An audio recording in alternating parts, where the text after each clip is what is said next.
এই ঘটনাটি যদিও বা বাংলাদেশের অভ্যন্তরে ঘটেনি, তবে এই ঘটনা বাংলাদেশেও কিন্তু হরহামেশা হয়ে থাকে।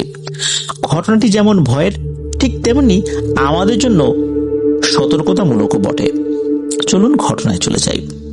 এই ঘটনাটি মূলত ঘটেছিল ভারতের উত্তরপ্রদেশের কানাইলা নামক গ্রামের এক ভাইয়ের সাথে, যেই ভাইয়ের নাম হচ্ছে মুজাহিদ। তো এই যে মুজাহিদ ভাই আর সাদিকুর রহমান ভাই, ওনারা একই জায়গায় কাজ করেন। তো কাজের সময় তো বিভিন্ন ধরনের কথা হয়ই, তবে যখন ওনার সাথে নতুন পরিচয় হয়েছে তখন ওনার সম্পর্কে কৌতূহলী হয়েই জিজ্ঞেস করলেন যে আপনার বাসা কোথায়, এখানে কতদিন ধরে এসেছেন, দেশে কি করতেন। তো ওনারা যেই ল্যাঙ্গুয়েজে আসলে নিজের মনের ভাব প্রকাশ করেন সেভাবেই ওনারা করেছেন। আমরা বাংলায় সেই ঘটনা আপনাদের সাথে শেয়ার করব। তো এই সাদিকুর রহমান ভাই জানতে পারলেন এই মুজাহিদ ভাই উনি মূলত একজন গাড়ির মেকানিক, বেশ ভালো একজন মেকানিক ছিলেন। ওনাদের গ্রামে ওনার বাবার একটি গ্যারেজ রয়েছে, সেই গ্যারেজে উনি কাজ করতেন, বেশ ভালোই নাম করেছিলেন এই গাড়ির কাজ শিখে, এবং গাড়ির টুকিটাকি কাজ, এমনকি এমন কিছু সমস্যা, যে সমস্যাগুলো দেখা যাচ্ছে যে ওই গ্রামে সমাধান করাটা একটু কঠিন হয়ে যেত, একটু শহরের দিকে যেতে হতো, সেটাও উনি মোটামুটি শিখে গিয়েছিলেন। ওনার কখনোই বিদেশে এসে কাজ করার ইচ্ছা ছিল না। একটি ঘটনার প্রেক্ষাপটে মূলত উনি বিদেশে চলে এসেছেন। সাদিকুর রহমান ভাই উনি ভাবতেও পারেন নাই যে এই ঘটনার সাথে প্যারানরমাল কোন একটা বিষয়ের সম্পর্ক রয়েছে। মূলত আমরা একে অন্যকে জিজ্ঞেস করি যে কেন এসেছেন, কোনো সমস্যা ছিল কিনা।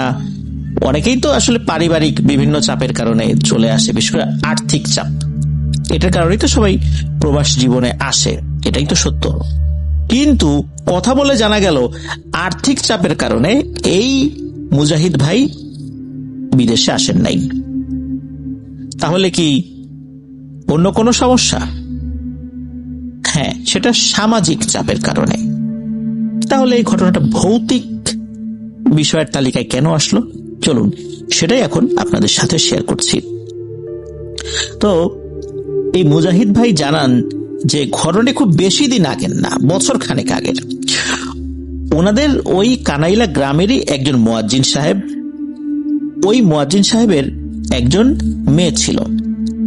আসলে ওই মেয়েটা বড় হওয়ার পর তাকে খুব একটা দেখেনি, কারণ হচ্ছে সেই মেয়েটা একদম খাস পর্দা করত, কখনোই কারোর সামনে, বিশেষ করে পুরুষ মানুষের সামনে মুখ খুলতো না।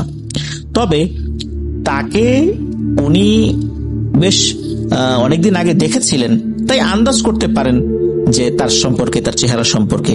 তো ওই ছোটবেলাতে দেখেই ওই মেয়েটির প্রতি তার একটা দুর্বলতা সৃষ্টি হয়ে যায়। এরপর মুজাহিদ ভাইও বড় হয়েছেন, মেয়েটিও বড় হয়েছে। আর এই মুজাহিদ ভাইয়ের যে বয়স, সেই বয়সটা আসলে ওনাদের এলাকায় এই বয়সের ছেলেদের বিয়ে হয়, তবে সেই বয়সটা 20-21 এরকম আর কি। তো এই যে মেয়েটা, এই মেয়েটা পাশের একটি মহিলা মাদ্রাসায় লেখাপড়া করত। বড় হওয়ার পর কখনোই তার মুখ এই মুজাহিদ ভাই দেখেননি। তবে সে যে পথ দিয়ে যেত ওই মাদ্রাসায়, এই পথটা আবার ছিল দুইটা। এই দুটো পথই সে ব্যবহার করত। কোনটা ছিল শর্টকাট, কোনটা ছিল আবার একটু ঘোরানো রাস্তা। সে সুযোগ মতো যেটা দরকার সেটাই ব্যবহার করতো, সেদিক দিয়েই বাড়িতে ফেরত আসতো। তবে এখানে একটা ব্যাপার, সেটা হচ্ছে এই যে মুজাহিদ ভাই যে ওই মেয়েটাকে পছন্দ করেন, এই বিষয়টা কিন্তু পারিবারিকভাবে এবং সামাজিকভাবে জানাজানি হওয়ার কোনো সুযোগ নাই। কারণ হচ্ছে এই মুয়াজ্জিন সাহেব একটা মসজিদের নিছক মুয়াজ্জিন এরকম চিন্তা করলে হবে না, উনি এলাকায় বেশ প্রভাবশালী একজন ব্যক্তিও ছিলেন। এই কারণে মুয়াজ্জিন সাহেব যদি কোনোভাবে জেনে যায় এই মুজাহিদ ভাইয়ের মনের ইচ্ছার কথা, তাহলে কিন্তু ঝামেলা হয়ে যাবে। আরো একটা ব্যাপার হচ্ছে, এই যে মুজাহিদ ভাই উনি যে মেয়েটাকে পছন্দ করেন, আর ওই মেয়েটা যেই রাস্তা দিয়ে আসা যাওয়া করে, এখানে উনি দাঁড়িয়ে থাকেন বিভিন্ন সময়, যেই সময়টা তো ওই মেয়েটা আসা যাওয়া করতে পারে। উনি খেয়াল করেন ওই মেয়েটা কখনোই তাকে একবারের জন্য চোখ দিয়ে দেখেই নেই। ছেলেটা ছেলের মতো জায়গায় দাঁড়িয়ে আছে, মেয়েটা তার মতো চলে গেছে। সে কখনোই এই মুজাহিদ ভাইয়ের দিকে তাকিয়ে দেখার চেষ্টা করে নাই। এটা অবশ্য খেয়াল করতো, মেয়েটার চোখের দিকে তাকাতো মুজাহিদ ভাই যে মেয়েটা তার দিকে তাকায় কিনা। তো মেয়েটি আসলে কোনোভাবেই তাকায় না। তো এইভাবেই চলছিল। আর মুজাহিদ ভাইও চিন্তা করছিলেন যে কখনো যদি এক দৃষ্টিতে একটু তাকায় অল্প সময়ের জন্য, তাতেই মনে হবে সে অনেক কিছু পেয়ে গেছে। তো এরকমই তার কাছে মনে হচ্ছিল আর কি, কিন্তু না, সে তাকায় না। তো এক রাতে গ্যারেজ বন্ধ করে বাড়ি ফেরার উদ্দেশ্য নিয়ে বের হয়েছেন। রাত তখন প্রায় 11টার মতো বাজে। তো ওনার যে যাওয়ার পথটা, এই পথটাও কিন্তু ওই মুয়াজ্জিন সাহেবের বাড়ির পাশ দিয়েই গিয়েছে। তো এই বাড়ির পথ দিয়ে যাওয়ার সময় আর একটা জায়গা আছে যেখানে বেশ ঝোপ জঙ্গলের মতো আছে আর কি। তো ওই দিক দিয়ে আবার নেমে যেতে হয়, ওটা একটা শর্টকাট রাস্তা এই মুজাহিদ ভাইয়ের বাড়ি যাওয়ার জন্য। তো উনি রাতের বেলা ওই দিক দিয়ে নেমে যাচ্ছিলেন, ওই শর্টকাট রাস্তা যে পাশে ঝোপঝাড় রয়েছে। তো যখনই ওই ঝোপঝাড়ের কাছে উনি এসেছেন, হঠাৎ করে একটা মেয়েলি কণ্ঠে এই মুজাহিদ ভাইয়ের নাম ধরে ডাক দেয়। প্রথম দিকে মুজাহিদ ভাই মনে করেছেন এটা ওনার মনের ভুল। তারপর আবার যখন ডাক দিল, উনি তখন ঘুরে তাকালেন। ঘুরে তাকানোর পর উনি দেখলেন যে মেয়েটাকে চেনা চেনা লাগে। তখন বুঝতে পারলেন যে বহুদিন তার চেহারা নেকাবে ঢাকা থাকার কারণে না দেখলেও এটাই মুয়াজ্জিন সাহেবের মেয়ে। সে ওই ঝোপের পাশে দাঁড়িয়ে আছে, তবে মাথায় ঘোমটা দেয়া, বেশ বড় ড্রেস পরা, তবে বোরখা পরা ওই সময় ছিল না। মেয়েটা এই মুজাহিদ ভাইকে ডাকছে। মুজাহিদ ভাই তো খুশিতে একদম আটখানা হয়ে গেছেন। উনি দ্রুত তার কাছে গেছেন। তখন মেয়েটা সালাম দেয়, সালাম দিয়ে বলছে যে আমার নাম তো আপনি জানেন, আমার নাম হুসনা। তখন মুজাহিদ ভাই বলছেন, হ্যাঁ আমি তোমার নাম জানি। মেয়েটা বলছে যে আপনি আমাকে পছন্দ করেন এটা কিন্তু আমি বুঝতে পারি। আপনি রাস্তায় দাঁড়িয়ে থাকেন, আমি যখন আসা যাওয়া করি তখন, কিন্তু আমি কখনোই আপনার দিকে তাকাই না, কারণ আমার বাবা যে কেমন এটা সম্পর্কে আপনি খুব ভালো মতোই অবগত আছেন। তিনি যদি কখনো বুঝতে পারেন তাহলে আপনাকেও মেরে ফেলবেন, আমাকেও মেরে ফেলবেন। কারণ আমাদের এই সমাজে এভাবে সম্পর্কটা, এটা কোনোভাবেই গ্রহণযোগ্য নয়। আর এটা যদি কোনো পরিবারের কোনো সদস্য করে তাহলে সেই পরিবারে তার আর কোনো জায়গা থাকবে না। এই জন্য আমি আপনার দিকে তাকাই না, তবে আমি বুঝতে পারি। আর আপনি এদিক দিয়ে যাচ্ছিলেন, এই জন্য আপনাকে ডাক দিলাম। তো এরকম কথাবার্তা বলছে। মুজাহিদ ভাই বলছে তুমি তো একটু ইশারাও দিতে পারো, কথা না বলো। তখন মেয়েটা বলছে না, এটাও সম্ভব না, এটাও আমি কখনো দিতে পারবো না। আমি এভাবেই আসা যাওয়া করব, আপনার এভাবে আর রাস্তায় দাঁড়ায় থাকার দরকার নাই। আপনি আপনার মতো করেই কাজকর্ম করেন, তাতে কোনো সমস্যা নেই, তবে রাস্তায় এভাবে দাঁড়ায় থাকবেন না, এতে করে বিষয়টা ভালো দেখাবে না। তখন আরো কিছু কথাবার্তা হয়। বেশ কিছুক্ষণ কথাবার্তা হওয়ার পর একটা পর্যায়ে হুসনা নামের মেয়েটা বলে, ঠিক আছে আপনি যান, এখন আমি চলে যাচ্ছি। তো চলে যাচ্ছি বলার পর এই মুজাহিদ ভাই খেয়াল করলেন যে এই মেয়েটা যে দিক দিয়ে যাবে, মানে এই ওদের যে বাড়িটা, মুয়াজ্জিন সাহেবের যে বাড়িটা, এই বাড়িতে ঢোকার জন্য যেই দরজাটা রয়েছে, অর্থাৎ মেয়েটা যেই দরজাতে বের হয়েছে বলে মনে হচ্ছে, সে ওই দিক দিয়ে না গিয়ে সে অন্য আর একটা দিক চলে গেল। আর যখনই চলে গেল, খুবই বিশ্রী একটা গন্ধ এসে মুজাহিদ ভাইয়ের নাকে লাগে। চারদিকে একদম ঘুটঘুটে অন্ধকার ছিল, বিষয়টা এরকম না। তবে মেয়েটার সাথে যখন কথা বলছিল তখন মনে হয়নি যে ওই জায়গাটা খুব বেশি অন্ধকার, মনে হচ্ছে যে খুব ভালো মতোই তার চেহারা অন্ধকারে উনি বুঝতে পারছেন। ওখান থেকে উনি দ্রুত বাড়িতে ফেরত আসেন। বাড়িতে যখন উনি ফেরত আসেন তখন ঘড়িতে দেখেন রাত 2টো বাজে। উনি তো অবাক যে এইটা কিভাবে সম্ভব। দোকান থেকে বের হইলাম 11টায়, চলতে পথে সর্বোচ্চ 15 মিনিট লেগেছে। আর ওই মেয়েটার সাথে কতক্ষণই বা কথা বলছি, 10 মিনিটও কথা বলি নেই। 2-2.5 ঘন্টা কিভাবে চলে গেল? আসলে মানুষ যখন একটা আনন্দের মধ্যে থাকে তখন সময় যে কিভাবে চলে যায় এটা বোঝা যায় না। কারণ যেই মেয়েটাকে দেখার জন্য উনি মাঝে মাঝে রাস্তায় দাঁড়িয়ে থাকেন, তার সাথে এক নজর খালি চোখাচোখি হবে, এটা তার একটা ব্যাকুলতা, তার সাথে কথা হবে, এটা তার মনের একটা বাসনা।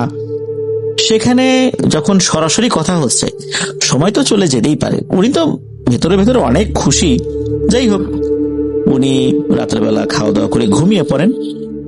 ঘুম থেকে সকালবেলা যখন উঠেছেন, ওনার সারা শরীরে ব্যথা, এত ব্যথা যে উনি নড়াচড়া করতে পারছেন না। গোসল করবেন, উনি গ্যারেজে যাবেন যেহেতু, গোসলের সময় লক্ষ্য করলেন যে ওনার শরীর বিভিন্ন জায়গায় ছোট ছোট সাদা দাগ। মনে হচ্ছে কেউ কিছু একটা দিয়ে এই জায়গার থেকে রক্ত চুষে নিয়েছে। উনি ভাবলেন যে ঝোপের পাশে তো দাঁড়িয়েছিলেন, ওখানে কিন্তু অনেক বড় বড় মশা রয়েছে। আমরা স্বাভাবিক যে মশাগুলো দেখি, মাঝে মাঝে কিছু বড় আকৃতির মশা দেখি না, ওই টাইপের মশা কিন্তু ওই ঝোপে আছে, এটা উনি জানতেন। হয়তোবা ওই মশা কামড়ে দিয়েছে। তবে ওই মেয়েটার সাথে যখন কথা বলছিলেন, ওই অতি আনন্দে মশার কামড়ের যে যন্ত্রণা, এটা তো উনি ফিল করেন নাই, কিন্তু মশা তো তার মতো করে কামড়ে দিয়ে গেছে, এই কারণেই হয়তোবা এরকম দাগ। উনি খাবার খেয়ে গ্যারেজের উদ্দেশ্যে রওনা দিয়েছেন। যাওয়ার সময়ও উনি ওই মুয়াজ্জিন সাহেবের মেয়ে হুসনাকে দেখেছে, কিন্তু সে কিন্তু এই মুজাহিদ ভাইয়ের দিকে তাকায় নাই। উনিও এটা নিয়ে আর ভ্রুক্ষেপ করেন নাই, চিন্তা করলেন যে কেন যে তাকায় না, সে তো রাত্রেবেলা বলেছেই, সুতরাং তাকালেই কি আর না তাকালেই কি, মনে মনে মিল থাকলেই হলো, এরকম চিন্তা করছেন আর কি। তবে উনি গ্যারেজে যে যাওয়ার জন্য বের হয়েছেন, গ্যারেজের কাছাকাছি গিয়ে ওনার শরীরটা খুব দুর্বল হয়ে পড়ে। মনে হচ্ছে ওনার শরীরটা চলছে না, শরীরে বল পাচ্ছেন না, মাথা ঝিমঝিম করছে, হাত পা কাঁপছে, এরকমটা মনে হচ্ছে। তো উনি আর গ্যারেজে ঢুকতে পারেন নাই। উনি ওনার বাবাকে বলে আবার বাসায় ফেরত আসেন। বাসায় ফেরত আসছেন, ফেরত আসার পর উনি তো শুয়েই আছেন, খুব একটা আসলে নড়াচড়া করতে পারছেন না, শরীরে প্রচন্ড ব্যথা। এদিকে উনি চিন্তা করলেন যে রাতের বেলা তো ওই মেয়েটার সাথে আবার দেখা হবে, দেখে ওইদিকে যাই। উনি কিছুটা সুস্থ বোধ করার পর বিকালের দিকে গ্যারেজে গিয়েছেন, আর সন্ধ্যার পর উনি কিছু গিফট কিনেছেন। চিন্তা করলেন যে ওই দিক দিয়ে যাওয়ার সময় এই হুসনাকে গিফট গুলা দিয়ে যাবেন। ওনার একটা বিশ্বাস ছিল যে উনি যে সময়টাতে যান, রাত 11টার দিকে, ওই সময় গেলে ওই মেয়েটাও তার অপেক্ষায় থাকবে, হয়তোবা ঘরের মধ্যে থেকেই দেখার চেষ্টা করবে যে এই মুজাহিদ ভাই কখন বের হচ্ছে। তো উনি ওই চিন্তা নিয়েই যাওয়া শুরু করেছেন। এবার দেখলেন যে না, ওই জায়গায় কেউ নাই। আশেপাশে একটু তাকাতাকি করলেন, দেখলেন যে না, হুসনা আশেপাশে নাই। কি আর করা, উনি আবার ওই ঝোপের পাশ দিয়ে বাসার দিকে যাওয়ার জন্য যখনই হাঁটা শুরু করেছেন, পেছন থেকে খুব সুন্দর করে সালাম দিল মুজাহিদ ভাইকে, এবং সালাম দিয়ে জিজ্ঞেস করলো যে তুমি কি সুস্থ আছো? তখন আমার মুজাহিদ ভাই জিজ্ঞেস করলেন যে তুমি কিভাবে জানলে যে আমি কিছুটা অসুস্থ? তখন ওই মেয়েটা বলছে যে জানি, আমি অনেক কথাই জানি। তো এই বলে কিছু অপ্রাসঙ্গিক কথা বলে, যেটার আগামাথা অবশ্য মুজাহিদ ভাই বুঝতে পারেন নাই। তো যাই হোক, মুজাহিদ ভাই বলল যে তোমার জন্য কিছু উপহার নিয়ে এসেছি, এই উপহারগুলা নাও। এর মধ্যে কি হয়, হঠাৎ করে কোনো পাশ থেকে কেউ একজন অকারণে চিৎকার দিয়ে উঠেছে। অনেক সময় দেখা যায় না যে রাস্তা দিয়ে কিছু ছেলে পেলে হেঁটে যাচ্ছে, কোনো কারণ ছাড়াই হুট করে কেউ চিৎকার দিয়ে ওঠে। ওই রকম করে কেউ হয়তোবা ওদিক দিয়ে হেঁটে যাচ্ছিল, বকরে টাইপের ছেলে পেলে, কেউ হঠাৎ করে চিৎকার দিয়ে ওঠে। তো এইটা যখন শুনেছেন, সাথে সাথে চিৎকারটা কোন দিক থেকে আসলো, কে দিল, এইটা দেখার জন্য মুজাহিদ ভাই যখন তাকিয়েছেন, উনি আবার ঘাড় ঘুরিয়ে দেখেন যে হুসনা নাই। আরে এত তাড়াতাড়ি কোথায় গেল? তো মুজাহিদ ভাই চিন্তা করেছেন যে যেহেতু লোকজন আসছে, দেখে ফেলতে পারে, এই জন্য সে দ্রুত বাড়িতে চলে গেছে। কিন্তু মনে হলো হুসনা যেন বাতাসের সাথে মিলিয়ে গেছে, এত দ্রুত কিভাবে যাবে? তবে হ্যাঁ, এইখানে একটা রহস্যময় ব্যাপার ঘটে যায়।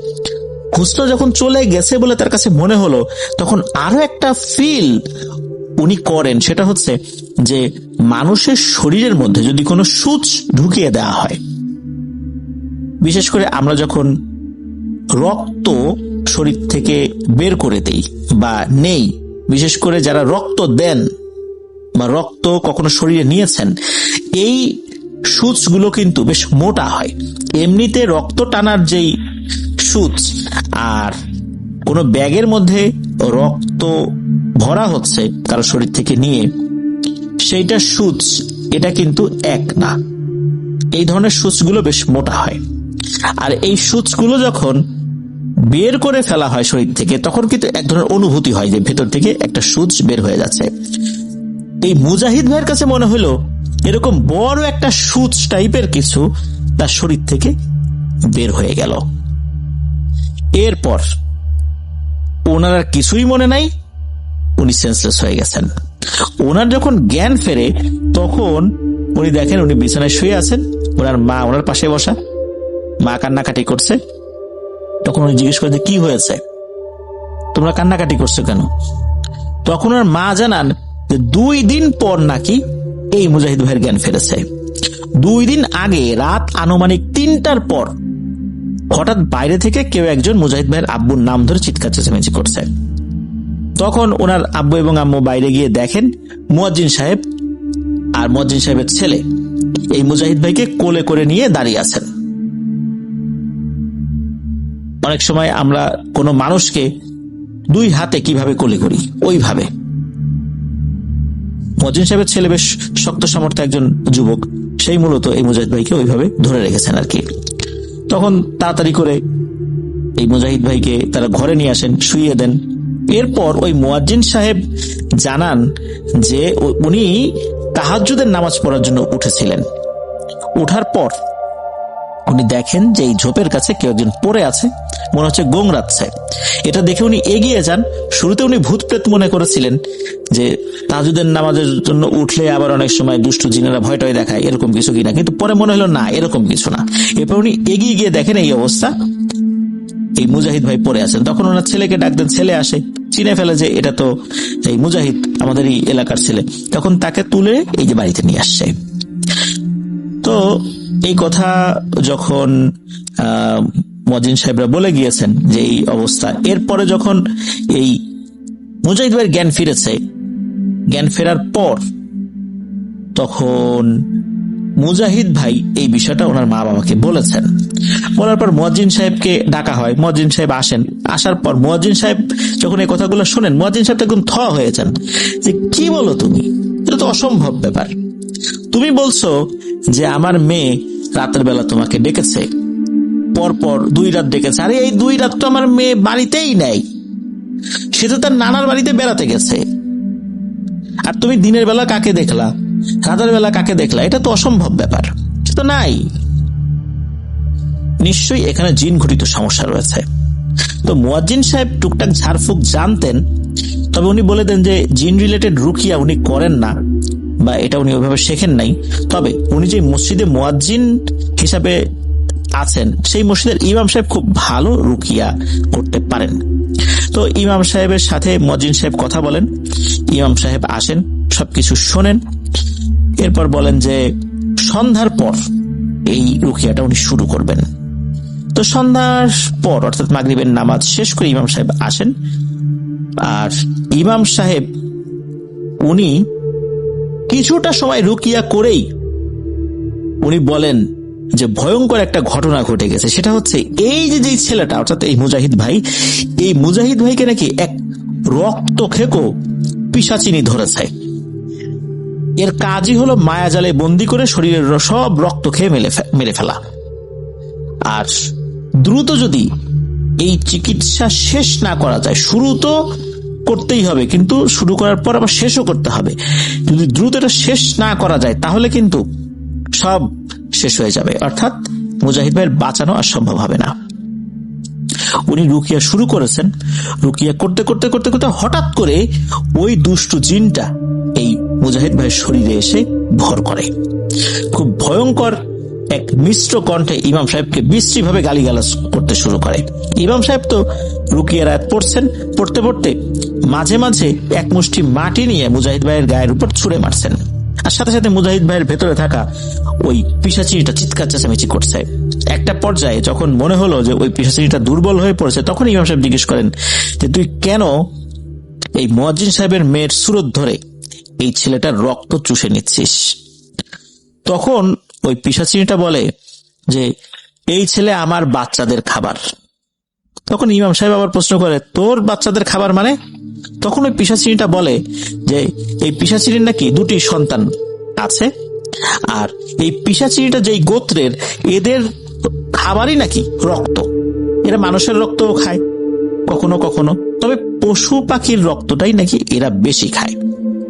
সবসময় এরা মানুষের উপর আক্রমণ করে না, খুব প্রয়োজন না পড়লে।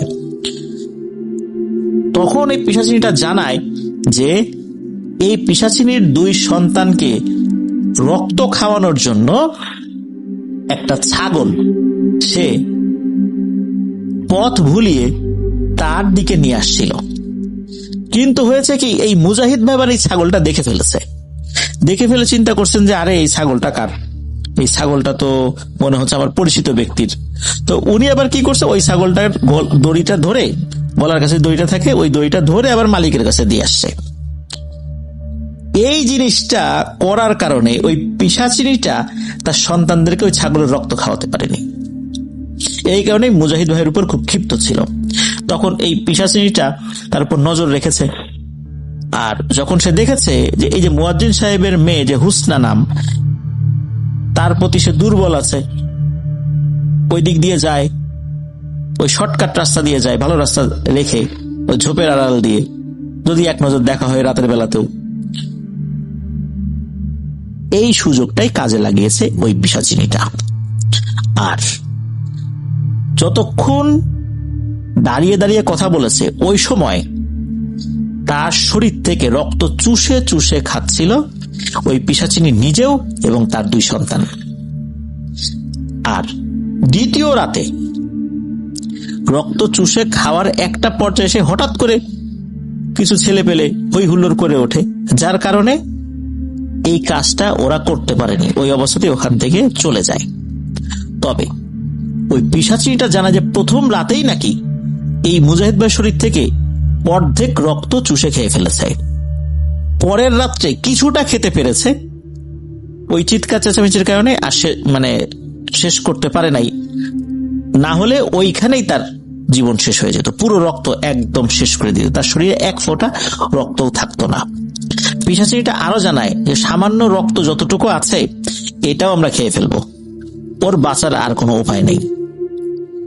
তো যাই হোক, ইমাম সাহেব তো অনেক ভয় ভীতি দেখান।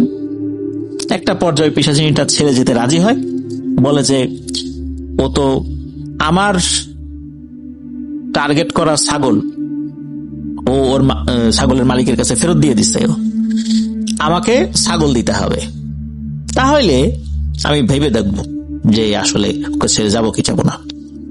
তখন ইমাম সাহেব বলে, ভাবা ভাবির কিছু নাই, যা তোকে একটা ছাগল দেওয়া হবে, তুই এই ছাগলের রক্ত তুই তোর সন্তানদেরকে খাওয়াস, ছাগল কিনেই দেবে, কিন্তু তুই এই ছেলের আর কোনো ক্ষতি করতে পারবি না। একটা পর্যায়ে এসে ওই পিশাচিনিটা প্রতিশ্রুতি দেয় সে আর কোনো ক্ষতি করবে না, তবে শর্ত আছে। শর্ত হচ্ছে, যেহেতু ওই ঝোপের আশেপাশে ওই পিশাচিনিটা থাকে, তার 2 সন্তানও থাকে, যেহেতু তার শরীরের রক্তের স্বাদ তারা একবার পেয়ে গেছে, তাই ওই পথ দিয়ে গেলে এই বিষয়টা কিন্তু তাদের আবার মনে পড়বে, আর তখন কিন্তু তার উপর আক্রমণ হলে তারা কোনো দায় দায়িত্ব নেবে না। সুতরাং এই ছেলে অর্থাৎ মুজাহিদ ভাই যেন ওই রাস্তাতে আর না যায়। তখন ওই হুজুর বলেন যে ওই রাস্তাতে গেলে সমস্যাটা কি, তোরা প্রতিশ্রুতি দিয়েছিস খাবি না। তখন ওই পিশাচিনিটা একটা যুক্তি তুলে ধরে যে তোমরা এমন কোন রাস্তা দিয়ে যদি কখনো যাও, সেই রাস্তার পাশে যদি ভালো কোনো খাবারের দোকান থাকে, সেই খাবার তোমরা খাইলা কিনে, এরপর আবার যদি ওই রাস্তা দিয়ে যাও, তখন পূর্বের স্বাদের কথা মনে পড়ে আবারও কি সেই খাবারটা খেতে ইচ্ছা করবে না? আমাদেরও এরকম করে, যতই আমরা বলবি যে আমরা খাবো না, আমাদেরকে দিয়ে তোমরা বলাও, আমরাও বলবো, কিন্তু শেষ পর্যন্ত যদি আমাদের সীমানার মধ্যে চলে আসে, তখন কিন্তু আমাদের সেই রক্ত পিপাসাটা আবারও জাগ্রত হয়ে যায়। এই কারণেই আমরা তখন তাকে আক্রমণ করি। সুতরাং ও যেন ওই এলাকায় না আসে। ইমাম সাহেব বলেন ঠিক আছে, ও আসবে না। এরপর ছাগল দেয়া হয়েছিল, ওই জায়গায় গিয়েই একটা ছাগল দেয়া হয়েছিল। এরপর অবশ্য আল্লাহর রহমতে কোনো সমস্যা হয়নি। তবে বেশ দীর্ঘদিন ওনার শরীরে রক্ত শূন্যতার কারণে শরীর দুর্বলতা কাজ করেছে, শরীরে মারাত্মক দুর্বলতা ছিল। এছাড়া ভালো ভালো খাবার খেতে হয়েছে, একটা ট্রিটমেন্টের মধ্য দিয়ে যেতে হয়েছে।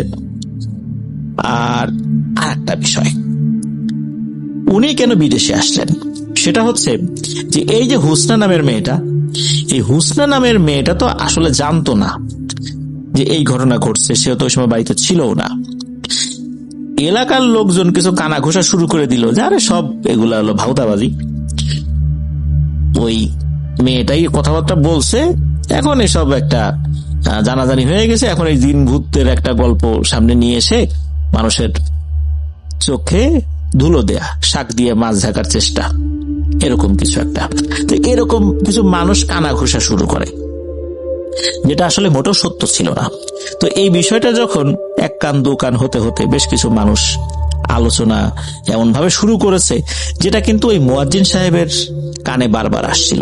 মুয়াজ্জিন সাহেব মনে খুব কষ্ট পাচ্ছিলেন, সেই সাথে ওই হুসনা মেয়েটাও কষ্ট পাচ্ছিল যে সম্পূর্ণ বিনা অপরাধে এই ধরনের কোনো কথাবার্তা তাদেরকে শুনতে হচ্ছে।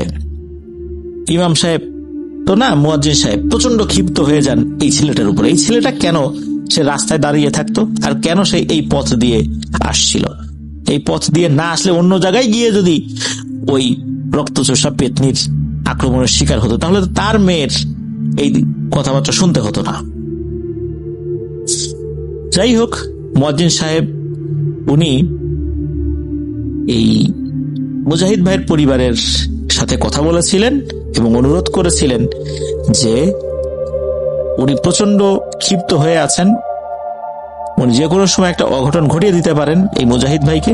সুতরাং তার মেজাজ ঠান্ডা না হওয়া পর্যন্ত, একদম এই বিষয়টা ভুলে না যাওয়া পর্যন্ত, আর হুসনার স্বাভাবিকভাবে বিয়ে শাদী হয়ে না যাওয়া পর্যন্ত এই মুজাহিদ ভাই যেন এলাকার বাইরে থাকে। পরিবার এটা মেনে নেন, যে পরিবারও এই বিষয়টা আসলে চিন্তা করতেছিল যে ও যদি থাকে আবার কোন একটা সমস্যা হয়, আবার ওই মেয়ের বাড়ির কাছে গিয়ে দাঁড়িয়ে থাকবে, আবার কোন ঝামেলাটা হবে। থাক, বিদেশে গেলে কাজ কামের মধ্যে ডুবে থাকলে এসব বিষয় ভুলে যাবে, যেহেতু আল্লাহর রহমতে এখন আর প্যারানরমাল সমস্যা নাই। তো এরপরই মূলত মুজাহিদ ভাইকে বিদেশে পাঠিয়ে দেওয়া হয়। তো এই যে বিদেশে আসা, এটার পেছনে মূল কলকাঠিটা নেড়েছে একটা ভৌতিক ঘটনা। তবে ওই ভৌতিক ঘটনার কারণেই যে উনি এখানে চলে এসেছেন বিষয়টা এরকম না। এর পরবর্তীতে সামাজিক একটা ক্রাইসিসের কারণে মূলত এই মুজাহিদ ভাই বিদেশে আসতে বাধ্য হয়েছেন। একটা সময় অবশ্য চলেও যাবেন, এখন উনি বিদেশে আছেন, চলে যাবেন একটা পর্যায়ে যখন সবকিছু স্বাভাবিক হয়ে যাবে। উনি ওনার ভুল বুঝতে পেরেছেন যে আসলে এরকম খাস পর্দা করে এমন একটা মেয়ে রাস্তা দিয়ে আসা যাওয়া করছে, এইভাবে রাস্তায় দাঁড়িয়ে থাকা তার জন্য উচিত হয় নাই। এটা উনি ভুল বুঝতে পেরেছেন। এর পরবর্তীতে কখনোই উনি হুসনার সাথে দেখা করা, কথা বলা বা এই টাইপের কোনো আচরণ ওনার দ্বারা কখনো প্রকাশিত হয়নি। তো এটাই ছিল ঘটনা। প্রিয় লিসেনার্স, এই যে ঘটনাটা, এটা আমাদের দেশের বাইরের ঘটনা হলেও এরকম ঘটনা কিন্তু বাংলাদেশেও ঘটে। শুধু বাংলাদেশ না, বিভিন্ন জায়গাতেই ঘটে, বিশেষ করে রাতের বেলা। রাতের বেলা আমাদের কাঙ্ক্ষিত কোনো ব্যক্তি হঠাৎ করে আমাদের কাছে চলে এসেছে, অথচ তার ওখানে আসার কথা ছিল না। তবে কাছে যখন চলে আসে তখন কিন্তু আমাদের মাথার সেন্স কাজ করে না, কেননা আমরা একটা মায়াজালের মধ্যে আবদ্ধ থাকি। আর তখনই আসল ঘটনাটা ঘটে যায়, তখনই বিপদ নেমে আসে। আর এই ধরনের ক্ষেত্রগুলোতে দেখা যায় দুষ্টু পরিগুলো এসে ঝামেলা করছে। আর এই মুজাহিদ ভাইয়ের বেলায় হয়েছিল একদম রক্ত চোষা পেতনি।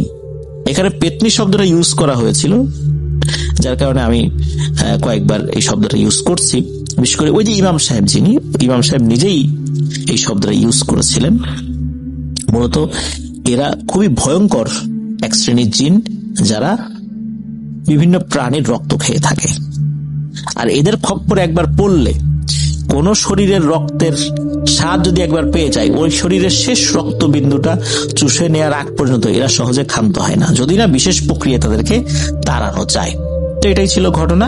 ধন্যবাদ জানাচ্ছি সাদিকুর রহমান ভাইকে, ধন্যবাদ জানাচ্ছি মুজাহিদ ভাইকে, কারণ মুজাহিদ ভাই নিজেও আমাদের আফরান ধরওয়ালের এই ঘটনাটি হয়তোবা শুনবেন, কিছুটা বুঝবেন তো বটেই, বাংলা উনি কিছু কিছু বোঝেন, বলতে ওইভাবে পারেন না হয়তো, কিন্তু বললে কিছুটা বুঝতে পারেন, পুরোপুরি পারবেন না। আশা করছি যে সাদিকুর রহমান ভাই এই ঘটনাটা ওনাকে সহজভাবে বোঝানোর উপযোগী করে বলবেন, যদি কোথাও ওনার বুঝতে অসুবিধা হয় এই ঘটনা শোনার পর। চলুন প্রিয় লিসেনার্স, আমরা চলে যাই আমাদের এবারের হরর নাইট এপিসোডের 83তম আয়োজনের দ্বিতীয় এবং শেষ ঘটনায়। আর এবারের ঘটনাটিও থাকছে আমাদের সাদিকুর রহমান ভাইয়ের পাঠানো আরো একটি নতুন ঘটনা। চলুন শুনে আসি।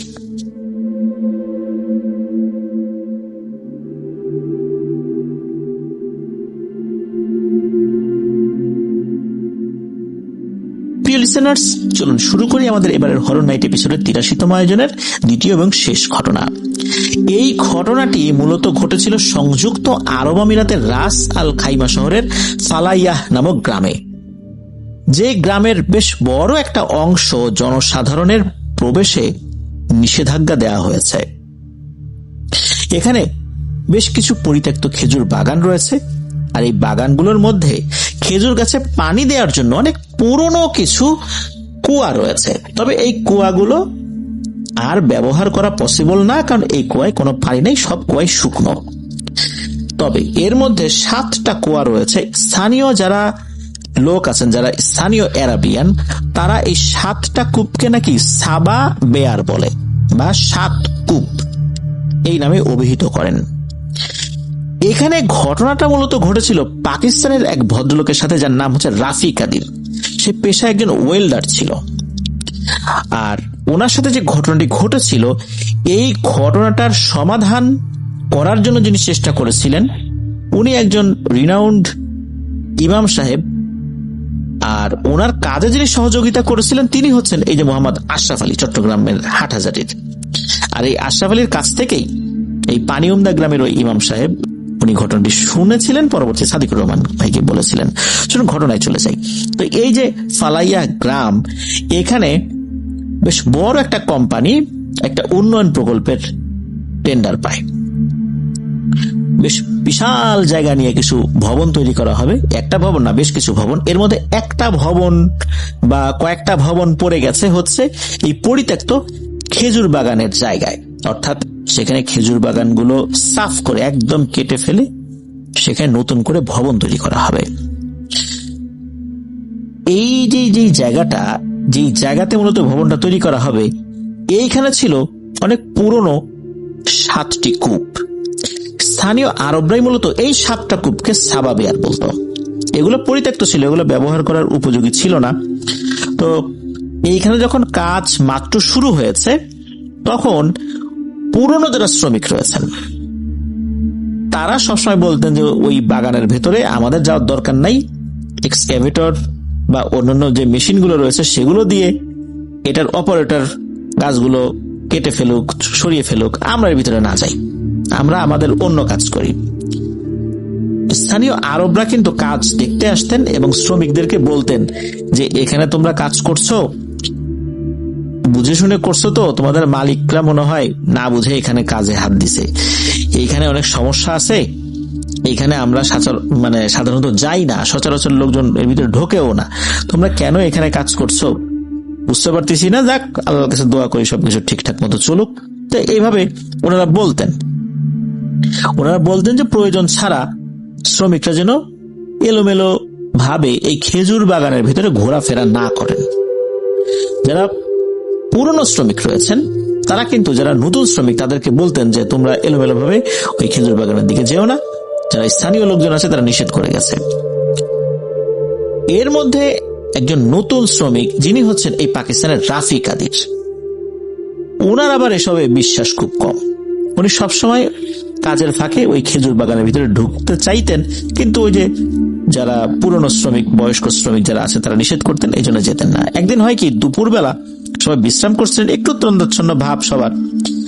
তখন রাফি ভাই তার সাথে ওনার মতোই আরো 2-3 জন সবাই চিন্তা করলেন যে কেন নিষেধ করে, কি আছে ওর ভিতরে গুপ্তধন আছে নাকি যার জন্য নিষেধ করে, নিশ্চয়ই স্থানীয় আরবদের কোনো দুরভিসন্ধি আছে, চলো তো যাই একটু দেখে আসি, টুকি ঝুঁকি মেরে আসি।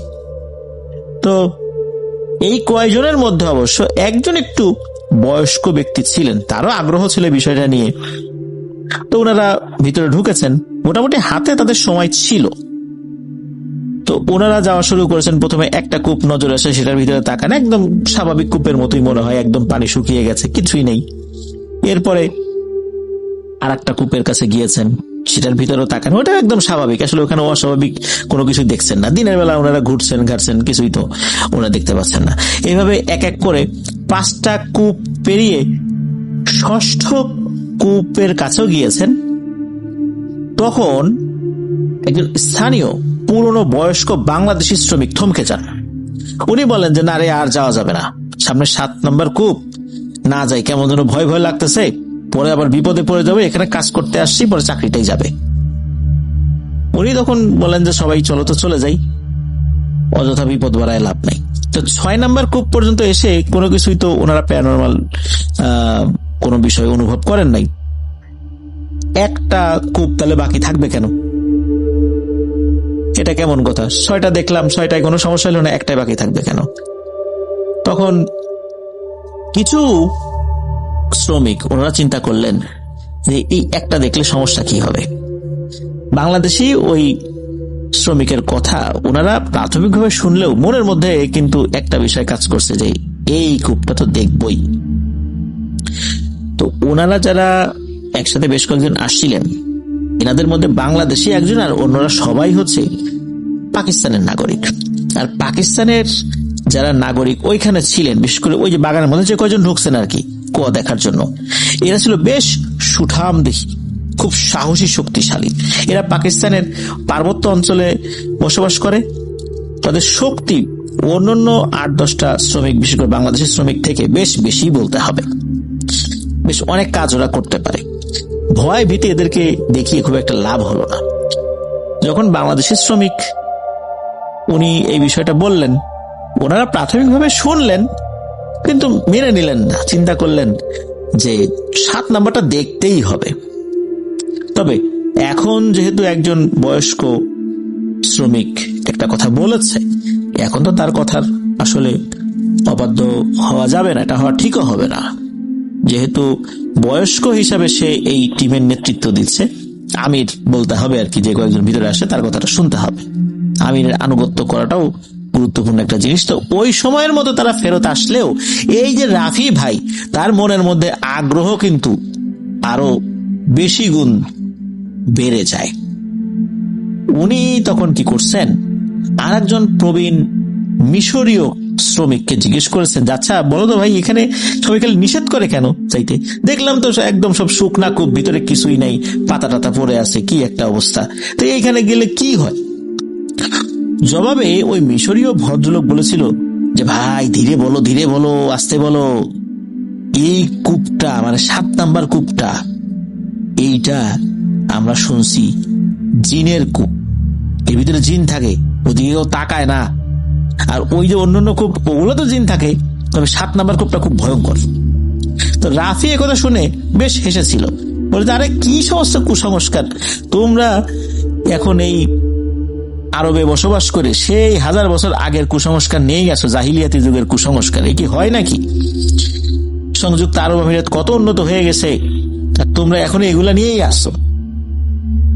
তখন ওই মিশরীয় ভদ্রলোক তেমন কিছু বলেন নাই, উনি এগুলা নিয়ে আর কথা বাড়াতেই চাননি।